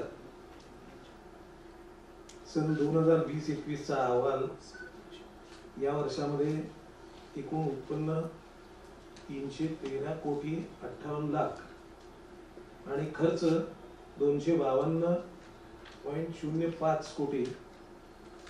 त्यापैकी तरतुदी 32.45 कोटी आणि इन्कम टॅक्स 8.96 कोटी वजा जाता 20.12 कोटींचा नफा झालेला आहे. यामध्ये मागील वर्षीचा नफा 3.46 लाख धरून बँकेस शिल्लक नफा एकूण 20.16 कोटी इतका आता शिल्लक आहे. रिझर्व्ह बँक ऑफ इंडिया यांचं जे 23/9/2021 परिपत्रक होतं त्या पत्रानुसार सन 2020-21 या आर्थिक वर्षासाठी 5% दराने लाभांश वाटपासाठी परवानगी मिळालेली आहे. कशी मिळाली त्या बाबतीमध्ये मगाशी आपल्या अध्यक्षांनी सविस्तर माहिती दिलेली आहे. 31/3/2021 अखेरील नफा 20.16 कोटी विचारात घेता खालीलप्रमाणे नफा विभागणीची शिफारस आहे. एकूण गतवर्षीचा आणि या वर्षीचा मिळून नफा 20.16 लाख. त्याचा जो आपल्याला जी विभागणी करायची आहे त्यापैकी गंगाजळी 5.46 लाख आपण करणार आहोत. विशेष गंगाजळी हा एक नवीन प्रकार आहे आणि रिझर्व्ह बँकेने सगळ्या सहकारी बँकांना हा 10% नफा हा त्यांनी विशेष गंगाजळी म्हणून बाजूला काढण्याच्या सूचना दिलेल्या आहेत आणि त्याप्रमाणे ती 10% जी रक्कम आहे ती 2 कोटी 1 लाख ही आपण बाजूला काढणार आहोत. गुंतवणुकीमध्ये जो चढ उतार होतो त्यासाठी म्हणून जो निधी लागतो करायला काढून ठेवायला तो 8 कोटी आपण बाजूला काढतोय. त्यामुळे बँकेची सुरक्षितता आणखीन वाढते आणि हे सगळ्याचा विचार करून नंतर आपल्याला 5% लाभांश देण्याची परवानगी जी रिझर्व्ह बँकेने दिली खूप प्रयत्नानंतर मिळाली. फक्त एकमेव अशी बँक असेल की ज्या बँकेला अशा पद्धतीने परवानगी देण्यात आलेली आहे. साधारण यावेळेचं रिझर्व्ह बँकेचं धोरण होतं की बँकांनी आपल्या नफ्यातली रक्कम होल्ड करावी, साठवून ठेवावी, म्हणजे भविष्य काळामध्ये कुठल्याही संकटामध्ये त्यांची आर्थिक परिस्थिती मजबूत असायला पाहिजे. परंतु आपल्या बँकेची आर्थिक परिस्थिती मजबूत आहे याचा विचार करून आपल्याला त्यांनी 5% लाभांशाची तूर्त परवानगी देता आले असते आणखीन जास्त, परंतु ते त्यांचं धोरण आहे आणि ते आपल्याला मान्यच करावं लागतं. त्याप्रमाणे 5% लाभांश म्हणजे 4,92,58,000 एवढी रक्कम लाभांशासाठी बाजूला काढली तर शिल्लक जो राहतो नफा तो 17,83,000 अशी एकूण 20,16,00,000ची आपण विभागणी या ठरावाद्वारे मी आपल्यासमोर ठेवतो. त्याला आपण मान्यता द्यावी अशी विनंती करतो.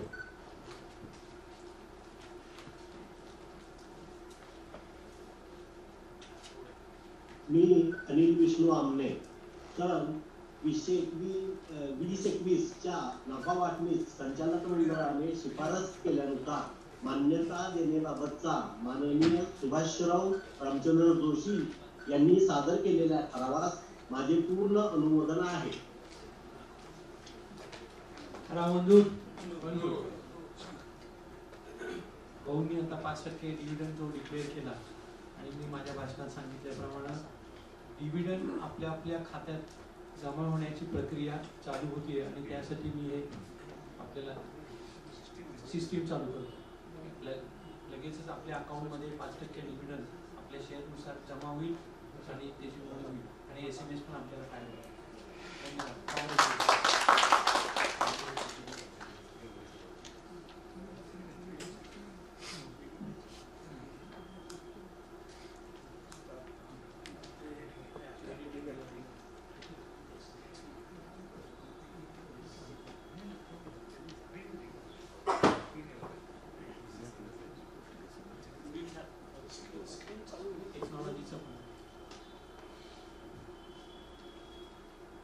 पुढील ठराव आहे सन 2020-21 अंदाजपत्रक व प्रत्यक्ष स्थिती याची नोंद घेणे आणि सन 2021-22 आर्थिक अंदाजपत्रक व तदनुसार योजनांना मान्यता देणे. मी ॲडव्होकेट संभाजीराव मोहिते सरांना विनंती करतो की त्यांनी हा ठराव वाचा.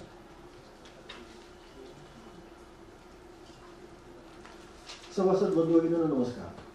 ठराव क्रमांक 6 सन 2020-2021 अंदाजपत्रक व प्रत्यक्ष स्थिती यांची नोंद घेणे आणि सन 2021-2022 आर्थिक अंदाजपत्रक व तदनुषंगिक योजनांना मान्यता देणे.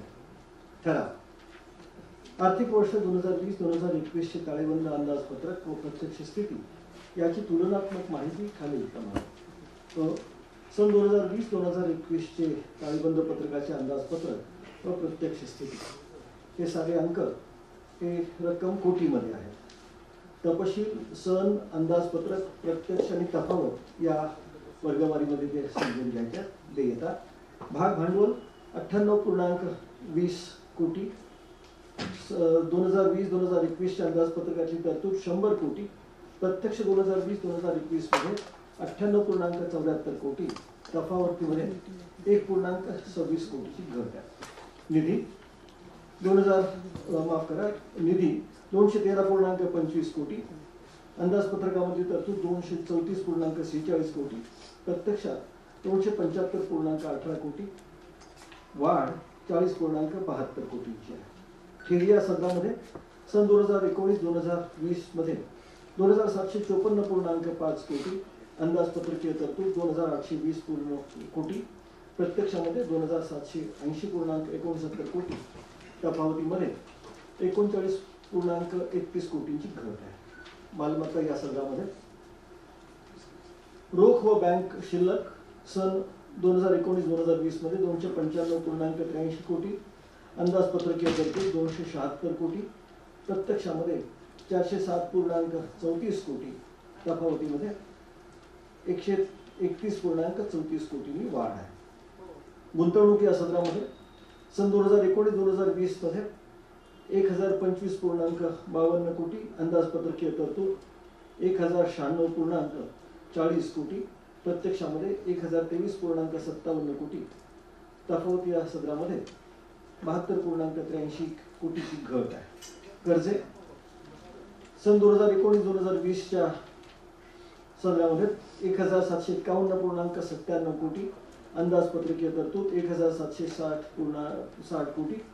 प्रत्यक्षामध्ये 1671.48 कोटी. तफावतीमध्ये 88.52 कोटीची घट आहे. कायम व मालमत्ता या सदरामध्ये सन 2019-2022 सालामध्ये 45.3 कोटी. अंदाजपत्रकीय तरतूद 54.14 कोटी. प्रत्यक्षामध्ये 42.45 कोटी. तफावतीमध्ये 11.69 कोटीची घट आहे. बँकेने संस्थात्मक ठेवी कमी करण्यावर भर दिलेला आहे. त्यामुळे मार्च 2020 मध्ये 219.83 कोटी एवढ्या असणाऱ्या संस्थात्मक ठेवी मार्च 2021 मध्ये रुपये 198.93 कोटीपर्यंत कमी झालेल्या आहेत. त्यामुळे ठेव रकमेमध्ये घट झालेली आहे.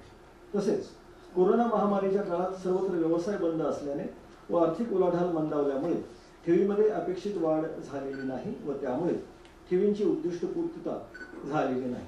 मात्र कासा ठेवीमध्ये म्हणजे करंट अकाउंट सेव्हिंग अकाउंट ठेवीमध्ये मोठ्या प्रमाणात वाढ झाली असून कासा ठेवींचे उद्दिष्ट पूर्ण झालेले आहे. कोरोना महामारीमुळे कर्ज व्यवसायावर मोठ्या प्रमाणात परिणाम झालेला आहे. रिझर्व्ह बँकेच्या नवीन नियमानुसार मोठ्या कर्ज रकमेवर बंधने आलेली आहेत. तसेच जुन्या NPA कर्जाची यावर्षी चांगली वसुली झालेली आहे. या सर्वांच्या एकत्रित परिणामामुळे कर्ज रकमेमध्ये मोठ्या प्रमाणात घट झालेली आहे. त्यामुळे कर्जांची उद्दिष्ट पूर्तता झालेली नाही. मात्र चालू वर्षी सेवकनिहाय वैयक्तिकरित्या कर्जांचे उद्दिष्ट दिलेले आहेत. त्याद्वारे कर्ज व्यवहारांमध्ये अपेक्षित वाढ होऊ शकेल. ब. सन 2020-2021 चे नफा तोटा पत्रकाचे अंदाजपत्रक व प्रत्यक्ष स्थिती या रकमा कोटीमध्ये आहे. एकूण उत्पन्न 332.13 कोटी, अंदाजपत्रकीय तरतूद 293.23 कोटी, प्रत्यक्षामध्ये 314.56 कोटी, तफावतीमध्ये 21.33 कोटींची वाढ आहे. एकूण खर्च 283.75 कोटी, अंदाजपत्रकीय तरतूद 255.67 कोटी, प्रत्यक्षामध्ये 253.3 कोटी, तफावतीमध्ये 2.64 कोटींची घट आहे. व्यावसायिक ढोबळ नफा 48.34 कोटी, अंदाजपत्रकीय तरतूद 37.56 कोटी, प्रत्यक्षामध्ये 61.53 कोटी, तफावतीमध्ये 23.97 कोटींची वाढ आहे. तरतुदी या सदरामध्ये सन 2019-20च्या आर्थिक वर्षात 17 कोटींची अवस्था होती. अंदाजपत्रकीय तरतूद 15 कोटीची आहे. प्रत्यक्षामध्ये 32.45 कोटी, तफावतीमध्ये 17.45 कोटींची वाढ आहे. आयकर या विभागामध्ये सन 2019-20 साठी 10.55 ची स्थिती असताना अंदाजपत्रकीय तरतूद 6.99 कोटी, प्रत्यक्षामध्ये 8.96 कोटी, तफावती या सदरामध्ये 1.97 कोटींची वाढ आहे. निव्वळ नफा सन 2019-2020 मध्ये 20.83 कोटी, अंदाजपत्रकीय तरतूद आपण 15.58 कोटीचे, प्रत्यक्षामध्ये नफा 20.12 कोटी, तफावतीमध्ये 4.54 कोटींची वाढ आहे. एकूण उत्पन्नात सरकारी रोखे खरेदी विक्री व्यवहारातून विक्रमी नफा मिळवल्यामुळे रक्कम रुपयात 21.33 कोटी एवढ्या रकमेने वाढ झालेली आहे. अंदाजपत्रकाच्या तुलनेत एकूण खर्चामध्ये 2.64 कोटी एवढ्या रकमेने घट झालेली आहे. चालू वर्षी बुडीत कर्ज खाती व गुंतवणुकीवरील घसाऱ्याची केलेली जादा तरतूद यामुळे एकूण तरतुदी रक्कम रुपये 17.45 कोटीने वाढलेली आहे.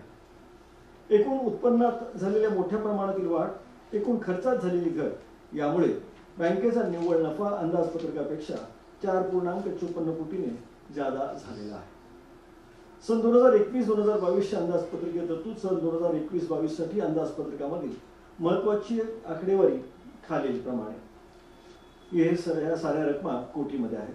ठेवी 2,800 कोटी, कर्जे 1,725 कोटी, गुंतवणूक 1,140.54 कोटी, ढोबळ नफा 38.25 कोटी, तरतुदी 13.76 कोटी, करपूर्व नफा 24.49 कोटी, आयकर 7.37 कोटी, निव्वळ नफा 17.12 कोटी, अनुत्पादित जिंदगी 225 कोटी, ढोबळ व अनुत्पादित जिंदगीचे प्रमाण 13.4%, निव्वळ अनुत्पादित जिंदगीचे प्रमाण 3.68%.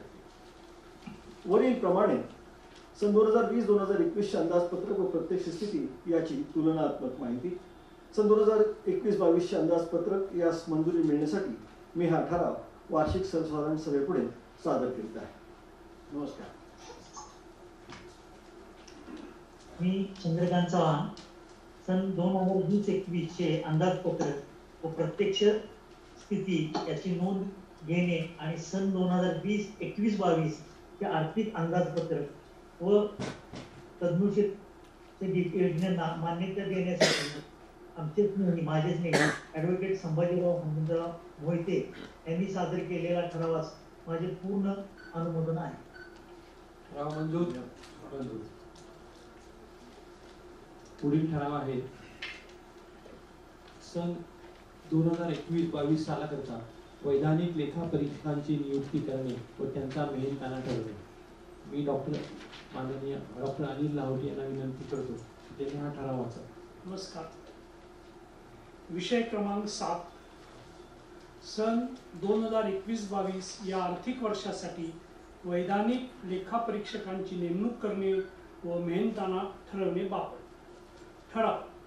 महाराष्ट्र सहकारी संस्था अधिनियम 1966 1961चा महा 24 अंश पूर्ण याच्या कलम 81 मधील तरतुदीनुसार किमान अर्हता व अनुभव असणाऱ्या लेखापरीक्षकांची किंवा लेखापरीक्षण करणाऱ्या व्यावसायिक संस्थेची वैधानिक लेखापरीक्षण कामकाजासाठी नेमणूक करण्याचे अधिकार वार्षिक सर्वसाधारण सभेस देण्यात आलेले होते. बँकिंग नियमन कायदा 1949 मध्ये झालेल्या सुधारणेनुसार व रिझर्व्ह बँक ऑफ इंडिया यांचे दिनांक 27 एप्रिल 2021 रोजीच्या मार्गदर्शक सूचनानुसार वैधानिक लेखापरीक्षकांची नेमणूक किंवा फेरनियुक्ती करण्यासाठी रिझर्व्ह बँक ऑफ इंडिया यांचे पर्यवेक्षण विभाग यांची पूर्व परवानगी घेणे अनिवार्य आहे आणि मेहनताना ठरवण्याचे अधिकार सहकार कायद्यातील तरतुदीनुसार वार्षिक सर्वसाधारण सभेस कायम ठेवण्यात आले आहे. तसेच सहकारी बँकांना वैधानिक लेखापरीक्षक नेमणुकीबाबत स्वतंत्र धोरण निश्चित करण्याबाबत सूचित केल्यानुसार याबाबतचे धोरण बँकेच्या वेबसाईटवर प्रकाशित केले आहे. त्यास अनुसरून बँकेकडे प्राप्त झालेल्या अर्जांमधून पात्र ठरणारे 2 अर्ज संचालक मंडळ सभेपुढे सादर करण्यात आले. यापैकी messrs SR Pandit and company Pune या लेखापरीक्षण फर्मला 35 वर्षापासून विविध प्रकारच्या लेखापरीक्षणाचा अनुभव आहे. तसेच बँकेच्या मागील वैधानिक लेखापरीक्षणाचा अनुभव आणि त्यांची कामाची गुणवत्ता विचारात घेत सन 2021-22 साठी वैधानिक लेखापरीक्षक म्हणून त्यांची नियुक्ती करण्यास संचालक मंडळाने शिफारस केली होती. बदललेल्या नियमानुसार रिझर्व्ह बँक ऑफ इंडिया यांच्याकडून सदर नेमणुकीस पूर्व परवानगी प्राप्त झाली आहे. वैधानिक लेखापरीक्षणासाठी पणन व वस्त्रोद्योग विभाग यांच्या निर्देशानुसार मेहनताना अदा करण्यात येईल. तसेच नेमणुकीच्या अटी व शर्ती सदर परिपत्रक आणि रिझर्व्ह बँक ऑफ इंडिया यांचे निर्देशानुसार राहतील. त्यास अनुसरून सन 2021-22 साठी वैधानिक लेखापरीक्षक म्हणून messrs SR Pandit and company Pune यांची नियुक्ती करण्याबाबतचा ठराव मी या ठिकाणी सादर करीत आहे.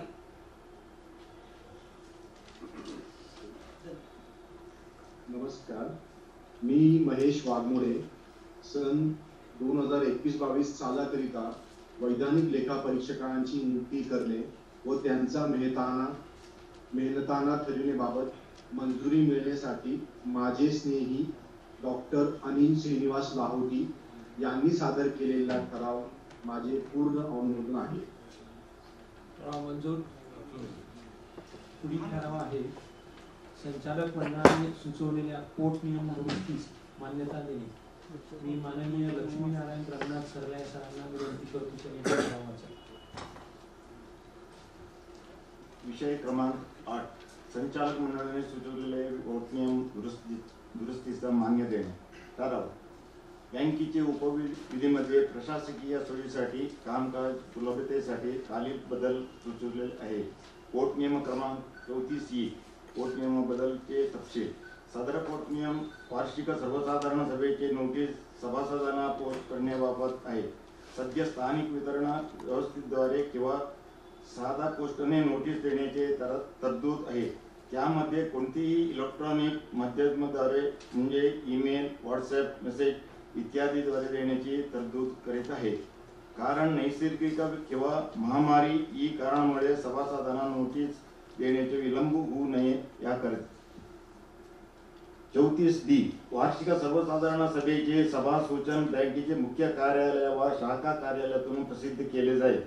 तसेच त्यास वृत्तपत्रातून प्रसिद्ध देण्यात येईल. तसेच लेखापरीक्षा ताळेबंदी व नफा तोटा पत्रक व अन्य बाबीचे अहवाल बँकेचे वेबसाईटवर प्रकाशित केले जाईल.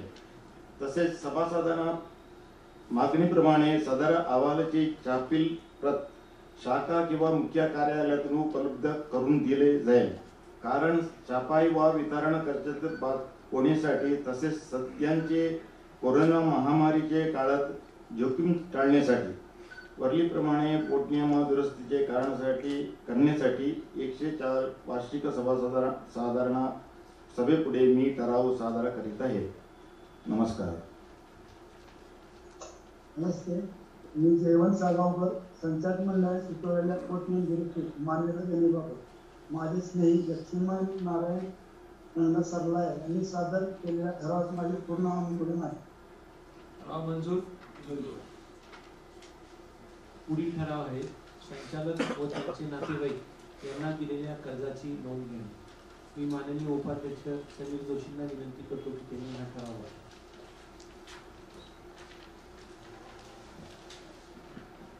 नमस्कार. ठराव क्रमांक 9 संचालक व त्यांचे नातेवाईक यांना केलेल्या कर्जाची नोंद घेणे. वरील विषयास अनुसरून माननीय संचालक त्यांचे नातेवाईक व संबंधित फर्म्स यांचे दिनांक 31/3/2021 अखेरचा कर्जाचा तपशील खालीलप्रमाणे. वर्षाच्या सुरुवातीस येणे रक्कम 2,89,42,000. अहवाल वर्षात वाढ झालेली कर्जे 41,44,000. अहवाल वर्षात फेड झालेली कर्जे 41,37,000. अहवाल साल अखेर शिल्लक कर्जे म्हणजेच 31/3/2021 अखेर शिल्लक 2,89,49,000. थकबाकी काही नाही. माननीय संचालक व संबंधित फर्म्स यांना कोणत्याही प्रकारचे विनातारण कर्ज तसेच मुदत ठेव तारणा व्यतिरिक्त अन्य कोणत्याही प्रकारचे कर्ज नव्याने अदा केलेले नाही. माननीय संचालक त्यांचे नातेवाईक व संबंधित फर्म्स यांचे कर्जाबाबतचे रिझर्व्ह बँक ऑफ इंडिया यांचे नियमाचे पालन झालेले आहे व याबाबतचे रिटर्न निर्धारित वेळेत रिझर्व्ह बँक ऑफ इंडिया यांना पाठवलेली आहेत. येणेप्रमाणे सभासदांच्या माहितीसाठी मी सदरचा ठराव सादर करीत आहे. धन्यवाद. ठरावाला अनुमोदन नाहीये. पुढील ठराव असते वैधानिक लेखा परीक्षकांनी प्रमाणित केल्यानुसार थकीत कर्ज रक्कम भरण्यासाठी व्याजात दिलेल्या सुट्टीस मंजुरी देणे. मी माननीय पालकर साहेबांना विनंती करतो त्यांनी हा ठराव वाचा. नमस्कार. विषय क्रमांक लेखा परीक्षकांनी प्रमाणित केल्यानुसार थकीत कर्ज रक्कम भरण्यासाठी व्याजात दिलेल्या सुट्टीस मंजुरी देणे. ठराव सन 2020-2021 या आर्थिक वर्षात थकीत कर्जदारांकडून येणे रक्कम व व्याज रक्कम वसूल करून शिल्लक येणे रक्कम कर्जावरील मिळालेले व्याज व इतर येणे खाती नावे टाकून कर्ज खाती बंद केलेली आहे. म्हणजे सदर कर्जदारांना पूर्ण रक्कम भरण्यासाठी कर्जदाराची आर्थिक परिस्थिती, कर्जासाठी असलेले तारण, कर्ज दिल्यापासून सरळ व्याजाने कटमिती पद्धतीने होणारी येणे रक्कम, सामोपचार एकरकमी कर्जफेड योजनेनुसार रक्कम निश्चिती, कोर्ट निवाडा, वसुली दाखवल्याप्रमाणे होणारी येणे रक्कम इत्यादी बाबींचा विचार करून काही प्रमाणात सूट दिलेली आहे. त्यास माननीय संचालक मंडळ सभामध्ये मान्यता दिलेली आहे. तसेच महाराष्ट्र राज्य सहकारी संस्था अधिनियम 1961 नियम 49 अन्वये वसूल होऊ न शकणाऱ्या येणे रक्कमा निर्लेखित करण्यासाठी सन 2020-21 वैधानिक लेखापरीक्षक यांचे तसेच बँकेच्या वार्षिक सर्वसाधारण सभेची मंजुरी घेण्याच्या अटीवर निर्लेखित केलेल्या येणे कर्जा खात्याचा गोषवारा खालीलप्रमाणे आहे. कर्जदार संख्या 69 2020-21 साठी येणे रक्कम 5,08,00,000 रुपये. कर्जदारांनी भरलेली रक्कम, तडजोड करण्यापूर्वी भरलेली रक्कम 6,53,00,000 रुपये. तडजोड केल्यानंतर भरलेली रक्कम 3,67,00,000 रुपये. एकूण भरलेली रक्कम 10,20,00,000 रुपये. सूट द्यावयाची रक्कम मुद्दल 3अ वजा 5अ यामध्ये कोणतीही सूट दिलेली नाही. व्याज 3ब वजा 5ब 1,41,00,000 रुपये. सन 2020-2021 या वर्षात शिल्लक व्याज व इतर रक्कम रुपये 1,41,00,000 येणे व्याज खाती, जमा व्याज तरतूद खाती नावे टाकून जमा खर्च करून खाती बंद केलेली आहे. व तरी वरील प्रमाणे सूट देऊन कर्ज खाती बंद केलेल्या व्यवहारास वार्षिक सर्वसाधारण सभेची अंतिम मंजुरी मिळण्यासाठी मी हा ठराव सभेपुढे सादर करत आहे. त्यास सभासदांनी मंजुरी द्यावी अशी विनंती मी करतो. धन्यवाद. मी प्रवीण पाठक, वैधानिक लेखापरीक्षकांनी प्रमाणित केल्यानुसार थकीत कर्ज रक्कम भरण्यासाठी व्याजात दिलेल्या सुटीस मंजुरी देण्याबाबत माझे स्नेही मान्य आनंद अच्युतराव पालकर यांनी सादर केलेल्या ठरावास माझे पूर्ण अनुमोदन आहे. मंजूर. ठराव क्रमांक 11, नादारी व दिवाळखोरी कायद्याअंतर्गत कार्यवाही केलेल्या कर्ज खात्याची वसुली न होणारी मुद्दल रक्कम निर्लेखित राईट ऑफ केली त्यास कार्योत्तर मंजुरी देणे. माननीय मंगेश टोकेंना विनंती करतो की त्यांनी हा ठराव वाचा. नमस्कार. विषय क्रमांक 11, नादारी व दिवाळखोरी कायद्याअंतर्गत कार्यवाही केलेल्या कर्ज खात्याची वसुली न होणारी मुद्दल रक्कम निर्लेखित राईट ऑफ केली त्यास कार्योत्तर मंजुरी देणे. ठराव. बँकेच्या गुरुवारपेठ कराड शाखेकडील कर्जदार मेसर्स खंडोबा प्रसन्न साखर कारखाना लिमिटेड यांच्या मागणीनुसार शाखेमार्फत कर्जदार यांना विविध कर्जे अदा करण्यात आली होती. सदर कर्जाची कर्जदार यांनी नियमित परतफेड न केल्याने कर्ज खाती अनुत्पादित जिंदगी या सदरामध्ये वर्ग करण्यामुळे बँकेमार्फत सदर कर्ज खात्यांविरुद्ध कर्ज वसुली कामी नादारी आणि दिवाळखोरी संहिता 2016 मधील तरतुदी NCLT national company law tribunal यांच्या समोर कायदेशीर वसुली कारवाई सुरू करण्यात आली होती. NCLT यांनी दिनांक 1/8/2019 रोजीचे आदेशाप्रमाणे बँकेकडे एकूण 17,16,48,000 इतकी रक्कम जमा केलेली आहे. सदर रक्कम कर्जदार यांच्या कर्ज खात्याचे मुद्दल रकमेमध्ये जमा करून घेण्यात आलेली आहे. दिवाळखोरी व नादारी कायद्यातील तरतुदीनुसार शिल्लक रकमेची वसुली करण्याचे सर्व मार्ग संपुष्टात आले असल्याने मुद्दल रकमेत रुपये 18,86,000 तसेच व्याजात 33,11,00,000 इतकी सूट देण्यात आलेली आहे आणि सदर जमा खर्च पूर्ण करण्यात आला आहे. येणेप्रमाणे दिलेल्या सुटीस आणि केलेल्या व्यवहारास वार्षिक सर्वसाधारण सभेची कार्योत्तर मंजुरी मिळवण्यासाठी मी ठराव सादर करीत आहे. धन्यवाद. मी ॲडव्होकेट अमित वसंत जाधव, नादारी व दिवाळखोरी कायद्याअंतर्गत कार्यवाही केलेल्या कर्ज खात्याची वसुली न होणारी मुद्दल रक्कम निर्लेखित जमा केली त्यास कार्योत्तर मंजुरी देण्याबाबतचा श्री मंगेश मुकुंद टोके यांनी सादर केलेल्या ठरावास माझे पूर्ण अनुमोदन आहे. ठराव मंजूर. ठराव क्रमांक 12, सन 2020-21 मधील बँकेच्या इमारत खरेदी विक्री व तदनुसांशिक व्यवहारांचा आढावा घेणे व सन 2021-22 मध्ये प्रस्तावित इमारत बांधकाम खरेदी विक्री आणि तदनुसांशिक व्यवहारास करण्यास मंजुरी देणे.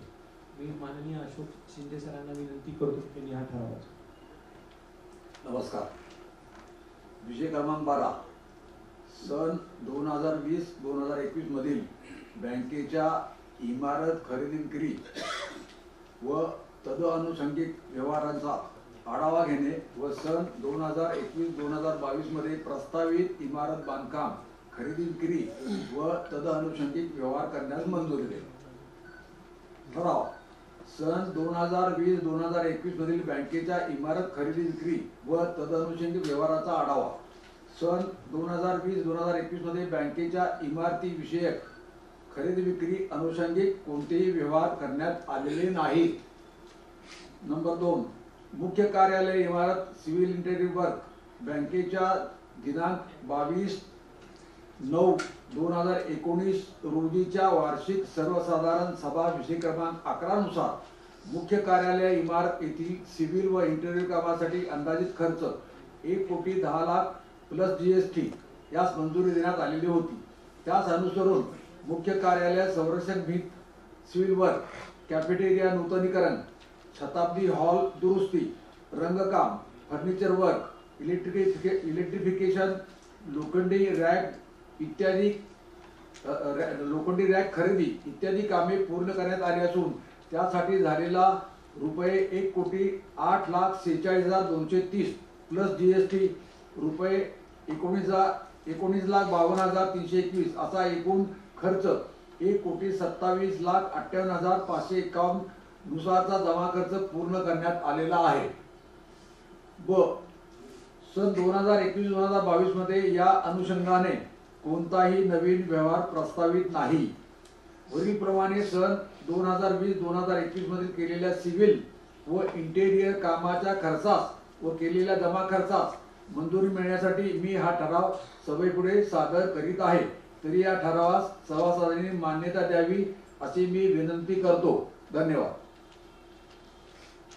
मी रियाज मल्हार सन 2020-21 मधील बँकेच्या इमारत खरेदी विक्री व तनमशुकी व्यवहाराचा आढावा घेण्याबाबतच्या माझे स्नेही माननीय अशोक पांडुरंग शिंदे यांनी सादर केलेल्या ठरावास माझे पूर्ण अनुमोदन आहे. ठराव मंजूर. ठराव क्रमांक 13 सेवक आकृतीबंध ज्यांनी स्टॅफिंग पॅटर्नला मंजुरी देणे. मी सौ कोडगुले वैदींना विनंती करतो की त्यांनी हा ठराव वाचा.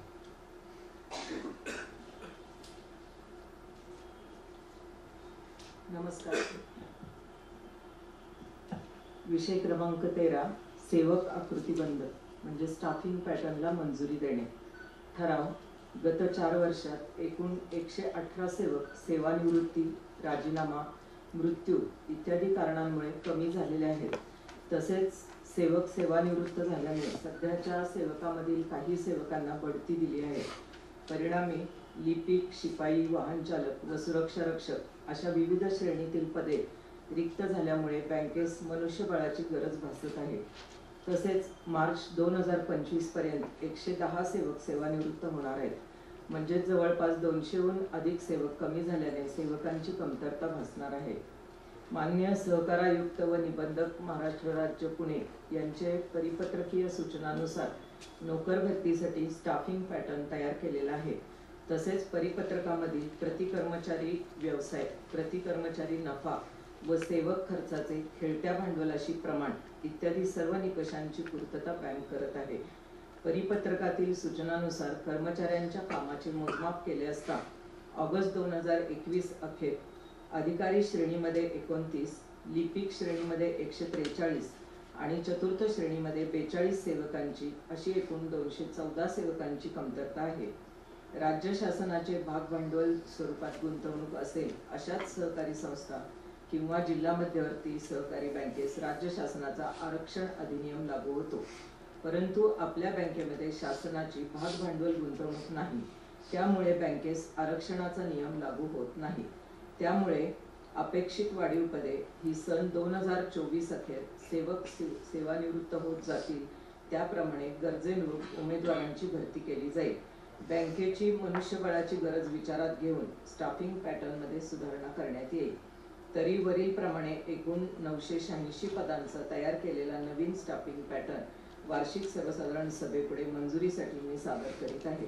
त्यास सभासदांनी मान्यता द्यावी अशी विनंती मी करते. धन्यवाद.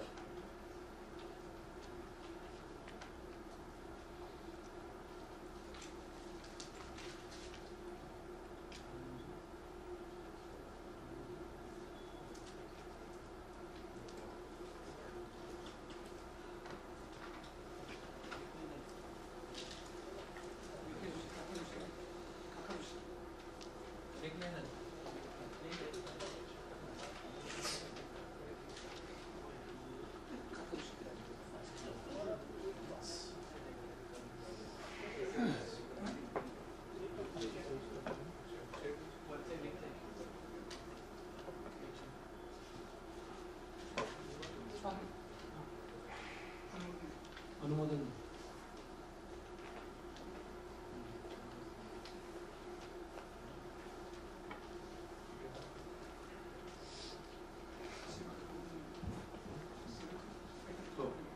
नमस्कार. मी स्वानंद प्रवीण पाठक. सेवक आकृतीबंध म्हणजे स्टाफिंग पॅटर्नला मंजुरी देणे या कोडगुले मॅडमनी मांडलेल्या ठरावास मी अनुमोदन देतो. धन्यवाद. ठराव मंजूर. ठराव क्रमांक 14 सन 2021 व 22 मधील सभासद प्रशिक्षण कार्यक्रमास मंजुरी देणे व गत वर्षाचा आढावा घेणे.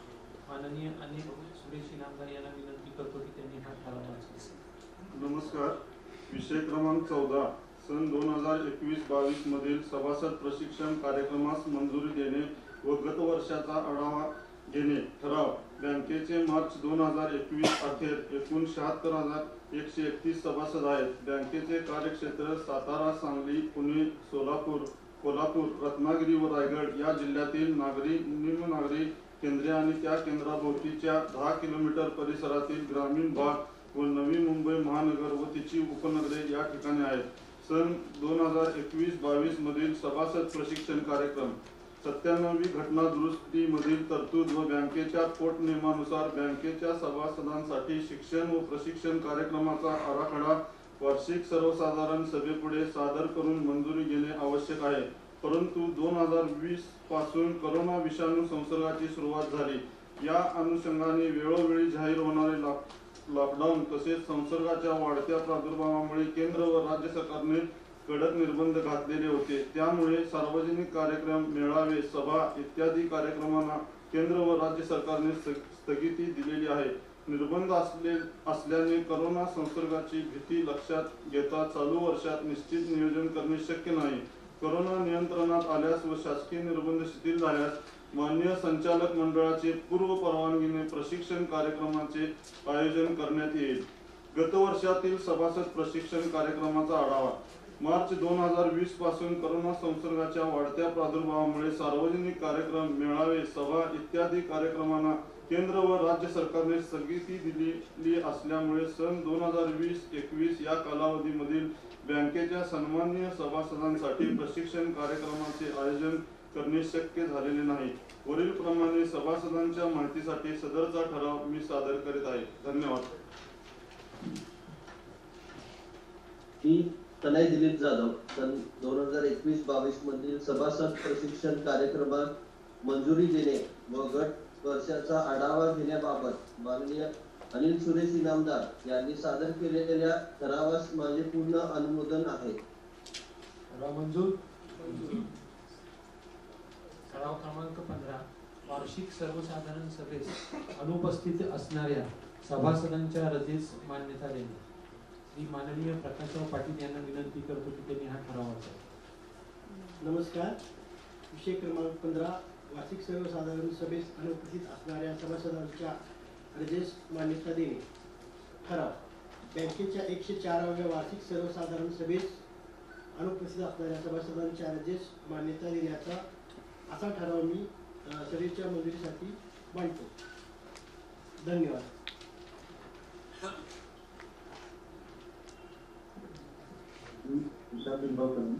वार्षिक सर्वसाधारण सभेत अनुपस्थित असणाऱ्या सभासदांच्या रजेस मान्यता देण्याबाबत माननीय प्रकाश कृष्ण पाटील यांनी सादर केलेल्या ठरावास माझे पूर्ण अनुमोदन आहे. ठराव मंजूर. शेवटचा विषय आहे माननीय अध्यक्षांच्या परवानगीने ऐन वेळा येणाऱ्या विषयावर चर्चा करावी. मी माननीय भाऊंना विनंती करतो की त्यांनी आभाराचे प्रदर्शन करावं व ऐन वेळा येणाऱ्या विषयांवर चर्चा करावी.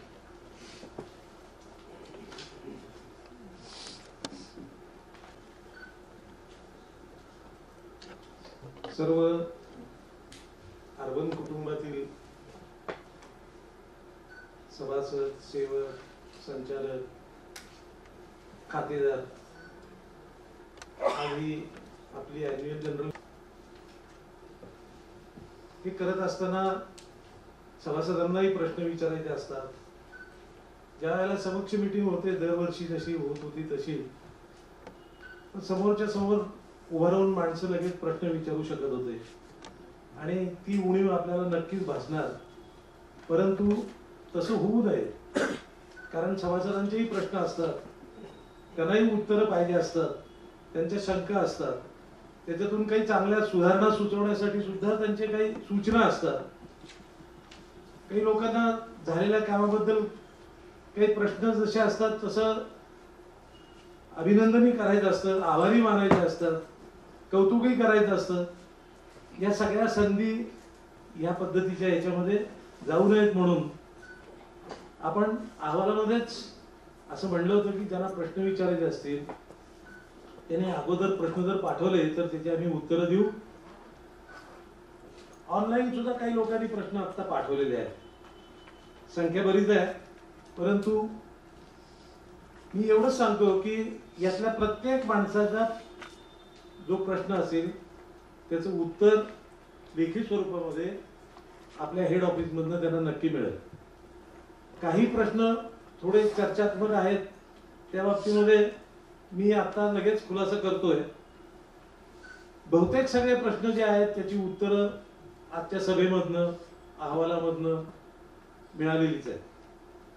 परंतु काही नव्याने काही असे निराळे प्रश्न आहेत, त्या बाबतीमध्ये एक 2-3 प्रश्न असे आहेत की जे याच्यातून कदाचित त्यांना त्याची माहिती मिळाली नसेल, परंतु ती देणं पण गरजेचं आहे. एक Y gift is not giving असा एखादी शब्द एक हे केलेला आहे, गिफ्ट करायची फार अवघड आहे.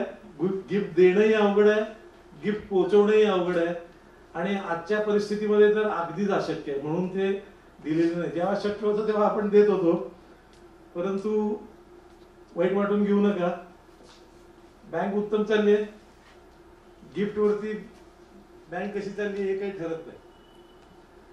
गिफ्ट हे प्रेमाचं प्रतीक आहे, आणि आम्हाला प्रेम आहे, तुम्हालाही आहे बँकेबद्दल, परंतु योग्य वेळेला आपण देऊ, गिफ्ट नक्कीच देऊ. त्याच्यानंतर कुठेतरी शाखा चालू कराव्यात ह्या बाबतीमध्ये पण लोकांच्या अपेक्षा आहेत. वारुंजी फाट्याला एक शाखा चालू करावी अशी सूचना आहे. वारुंजी फाट्याला आमच्याही मनामध्ये आहे, कराडला संलग्न आहे, विस्तार त्याच बाजूला व्हायला लागलाय आणि करायचे, परंतु रिझर्व्ह बँकेने मगाशी खुलासा केलेला आहे की रिझर्व्ह बँकेने जर परवानगी दिली तर आपण चालू. सुदैवाने आपल्या बँकेला आणखीन किती 12 शाखा चालू करण्याची, फक्त आपली एकच बँक आहे बरं का अशी की ज्यांना आपण शाखा काढायला रिझर्व्ह बँकेने परवानगी आहे, आपल्याजवळ हातात आहे, आणि काढायचे. फक्त ही अडचण आत्ताची जी कोविडची अडचण आहे त्याच्यामुळे ह्या सगळ्या गोष्टी करू शकलेल्या नाहीत, पण काढायचे आहेत. आणि तुमच्या सूचनेचा जरूर विचार करू, तसा प्रस्ताव पण आपण रिझर्व्ह बँकेकडे पाठवतोय. बाकी कर्जाच्या बाबतीमध्ये कुठेतरी व्याजाचे दर कमी करावे. व्याजाचे दर आपण सगळ्यात कमी केले, जवळजवळ आपण नॅशनलाइज बँकांच्या ऍट पार आता आपले व्याजाचे दर कमी केलेले आहेत, आणि आणखीन करण्याची सुद्धा आपली मानसिकता आहे, आणि त्याप्रमाणे आपण करतो आहोत. तर ती सूचना विचारार्थ आहे, ती घेतलेली आहे. बऱ्याच लोकांनी कामकाज फार छान चाललंय, उत्तम आहे, अभिमान त्यांना वाटतो बँकेबद्दल वगैरे वगैरे, असे कौतुकाचेही 4 शब्द निश्चितपणाने आम्हाला हे सगळे तुम्ही करताय ते कौतुक बघितल्यानंतर आणखीन हुरूप येतोय. आपल्या बँकेमध्ये अतिशय चांगल्या प्रथा आहेत.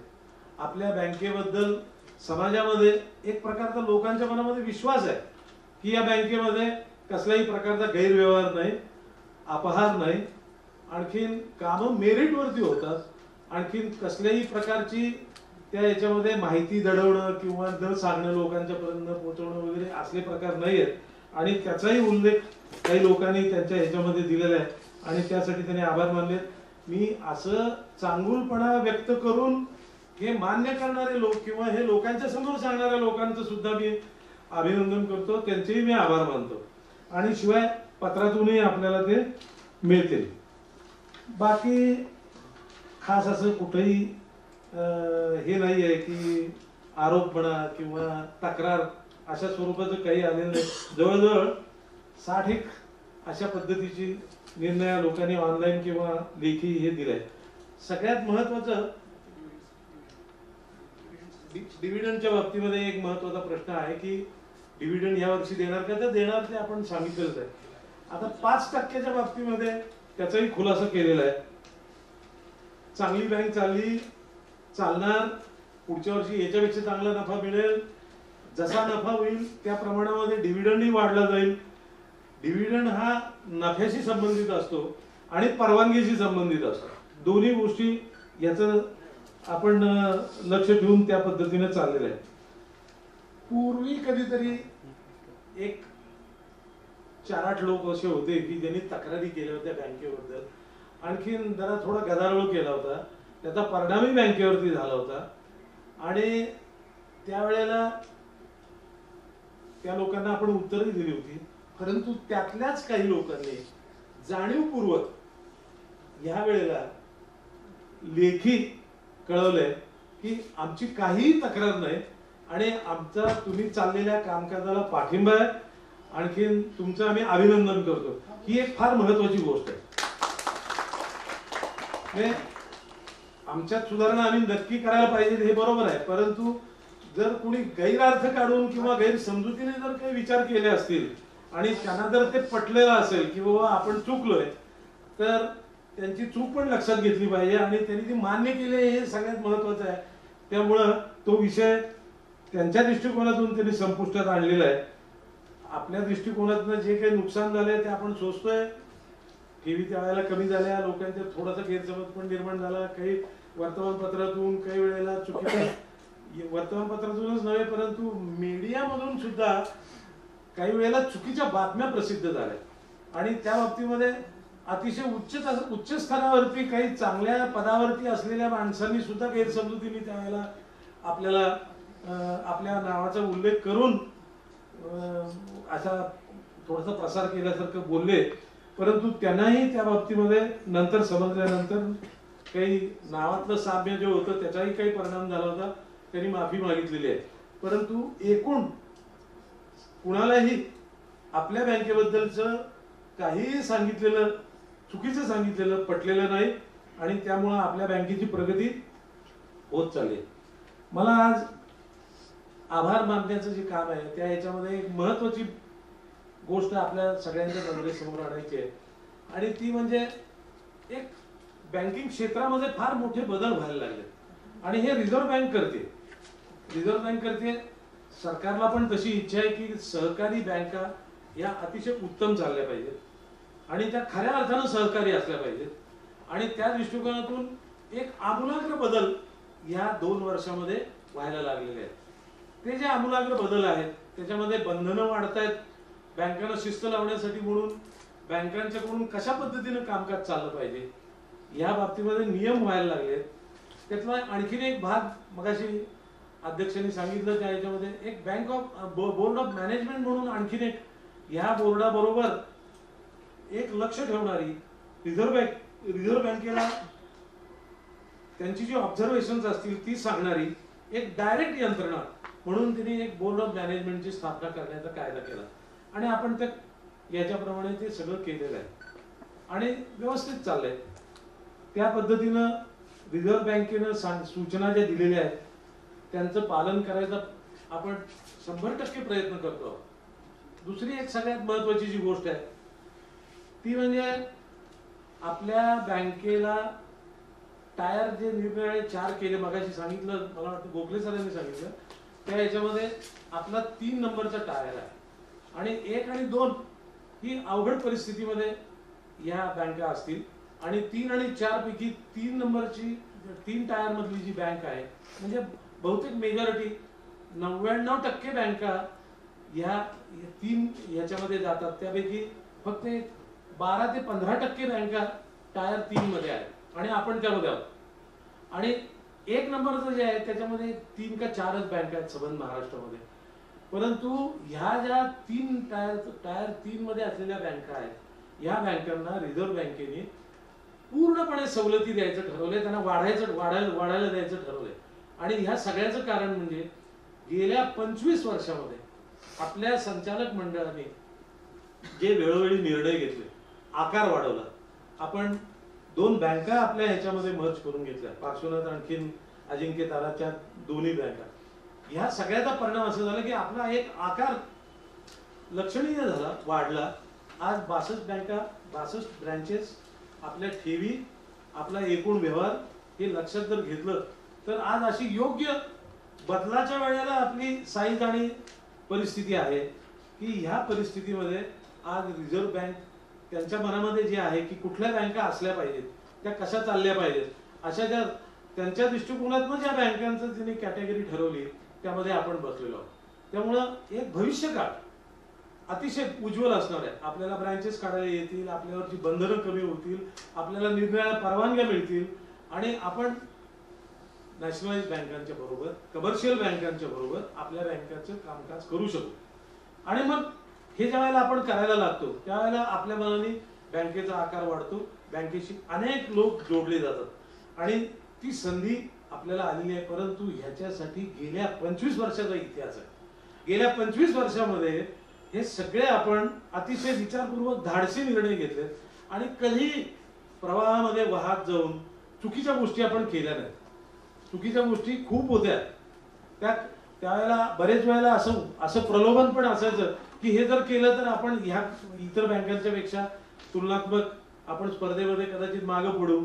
म्हणजे जादा व्याज दर देणं, विनाकारण कर्ज देणं, निरनिराळ्या पद्धतीची चुकीची कर्ज देणं, अशा ज्या गोष्टी केल्या त्या बँका संपल्या किंवा त्या बँकांचे आकार पण संपले, वाढले नाहीत. आपल्या बरोबरच्या बहुतेक सगळ्या आपल्या जवळपासच्या बँका महाराष्ट्रामधल्या ज्या स्पर्धा करत होत्या त्यातली एकही बँक आज स्पर्धेमध्ये आपल्या बरोबर नाहीये. आणि मग अशी हे जे निर्णय घेतले त्याचं खऱ्या अर्थानं चीज किंवा किंमत ही आत्ता झालेली आहे आणि ही रिझर्व्ह बँकेने केली आहे. आणखी हे आज इथून पुढे भविष्य काळामध्ये बँकिंग क्षेत्रामध्ये अपेक्षित आहे की कुठल्या बँका असल्या पाहिजेत, चांगल्याच बँका असल्या पाहिजेत, मोठ्या असल्या पाहिजेत, त्यांनी सेवा चांगली दिली पाहिजे, ज्यांच्याजवळ टेक्नॉलॉजी उत्तम असली पाहिजे, ज्यांचा कारभार पारदर्शक आहे.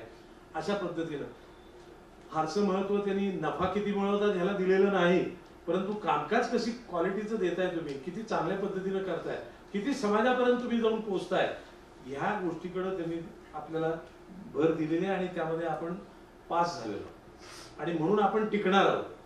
कदाचित आम्ही नसणार हे जेव्हा भविष्य काळामध्ये ह्या ज्या आत्ताची संचालक मंडळ आहे या संचालक मंडळामध्ये अनेक लोक नसतील. त्याचं कारण असं आहे की त्याही बाबतीमध्ये आता काही नव्याने नियम त्यांनी आता आखायला घालून द्यायला सुरुवात केली. वयाची मर्यादा घालायला चाललंय. त्याच्यानंतर किती वर्ष तुम्ही संचालक राहू शकता ह्या बाबतीमध्ये पण त्यांनी काही बंधनं आणण्याचा विचार केलाय. अजून आलेल्या नाहीत पण ती येणार आहेत, वाटचाल चालू आहे. त्या दृष्टीने त्याच्यावरती चर्चा चालू आहे, त्याच्यामध्ये नियम तयार करायचं चाललंय. होईल तसं, पण आम्हाला बिलकुल वाईट वाटत नाही या गोष्टीचं की उद्या त्याला आपण ह्या संचालकांच्या मध्ये असणार नाही. हे नक्कीच माणसं विचार करत असतील, परंतु आम्ही असा विचार करतो की आम्ही इतकी वर्ष संचालक म्हणून जेव्हा काम केलं किंवा ह्या संचालक मंडळाने जे काम केलं, ही बँक ह्या स्थितीवरती आणून ठेवली, या बँकेला एक इतिहास निर्माण करून ठेवला. त्या बँकेला पुढच्या पिढीच्या ताब्यात देत असताना आम्ही काय दिलं? चांगल्या प्रथा दिल्या, चांगला आकार दिला, आज समाजासाठी चांगली काम करण्याची संधी निर्माण करून दिली आणि त्याचा एक पाऊलवाट तयार झाली. त्या वाटेवरनं चालण्यासाठी म्हणून एका नवीन पिढीला आम्ही तयार करतोय आणि नवीन पिढीला तयार करत असताना हा आदर्श देऊन तयार करतोय. कदाचित त्यांच्या हातून झालेल्या चांगल्या कामाबद्दल मागच्या लोकांचं कौतुक होईलच, परंतु निदान असं तरी कोणी म्हणणार नाही की काय अवस्था करून ठेवली या बँकांनी, या बँकेची, असं तरी कोणी म्हणणार नाही. याचा आम्हाला आनंद आहे आणि म्हणून ती जर वेळ आली आणि जर तसे नियम झाले आणि त्यातनं जर आम्हाला बाजूला म्हणून जर बघायची वेळ आली तर आम्हाला फार आनंद होईल. आणि ती मानसिक तयारी या संचालक मंडळानं केलेली आहे आणि म्हणून मला आज विशेष आभारामध्ये हे लोकांच्या समोर मांडून ठेवायचं आहे की पुढच्या जनरल मीटिंगच्या वेळेला कदाचित हे सगळं सांगायला आम्ही त्या संचालक मंडळामध्ये असणार नाही, परंतु बघायला नक्की असणार आणि आम्ही बघणार चांगलं चाललंय ते आणि त्याचा आनंद आम्हाला होईल आणि त्याचा फायदा समाजाला होईल. तेव्हा तुम्ही आजपर्यंत जो काही पाठिंबा दिला, जो विश्वास दाखवला आणि ज्या पद्धतीनं आपल्या बँकेनं कामकाज केलं, ती आज एक आदर्श बँक म्हणून आपल्या समोर ठेवत असताना मी आज तुम्हाला सर्वांचे मनापासून आभार मानतो आणि अपेक्षा करतो की 104 काय आपल्याला कितीतरी अजूनही जनरल मीटिंग्स करायचे आणि 104 वर्ष म्हणजे संस्थेच्या दृष्टिकोनातनं आम्ही काही असं म्हणत नाही की हे आता खूप झालं. वाटेल तेवढे दिवस ही बँक अशीच ह्याच पद्धतीनं चालेल असा आदर्श निर्माण करून ठेवलेला आहे. याचा आनंद घेऊन मी आपल्या सर्वांचे आभार मानून मी माझ्या आभाराचं भाषण संपवतो. जय हिंद, जय महाराष्ट्र. विचार सगळे तुम्ही दिले त्याबद्दल खरंच धन्यवाद. आणि आता आभाराचं प्रदर्शन झालंय, त्यामुळं कार्यक्रम संपला किंवा ही सभा संपली असं मी जाहीर करतो.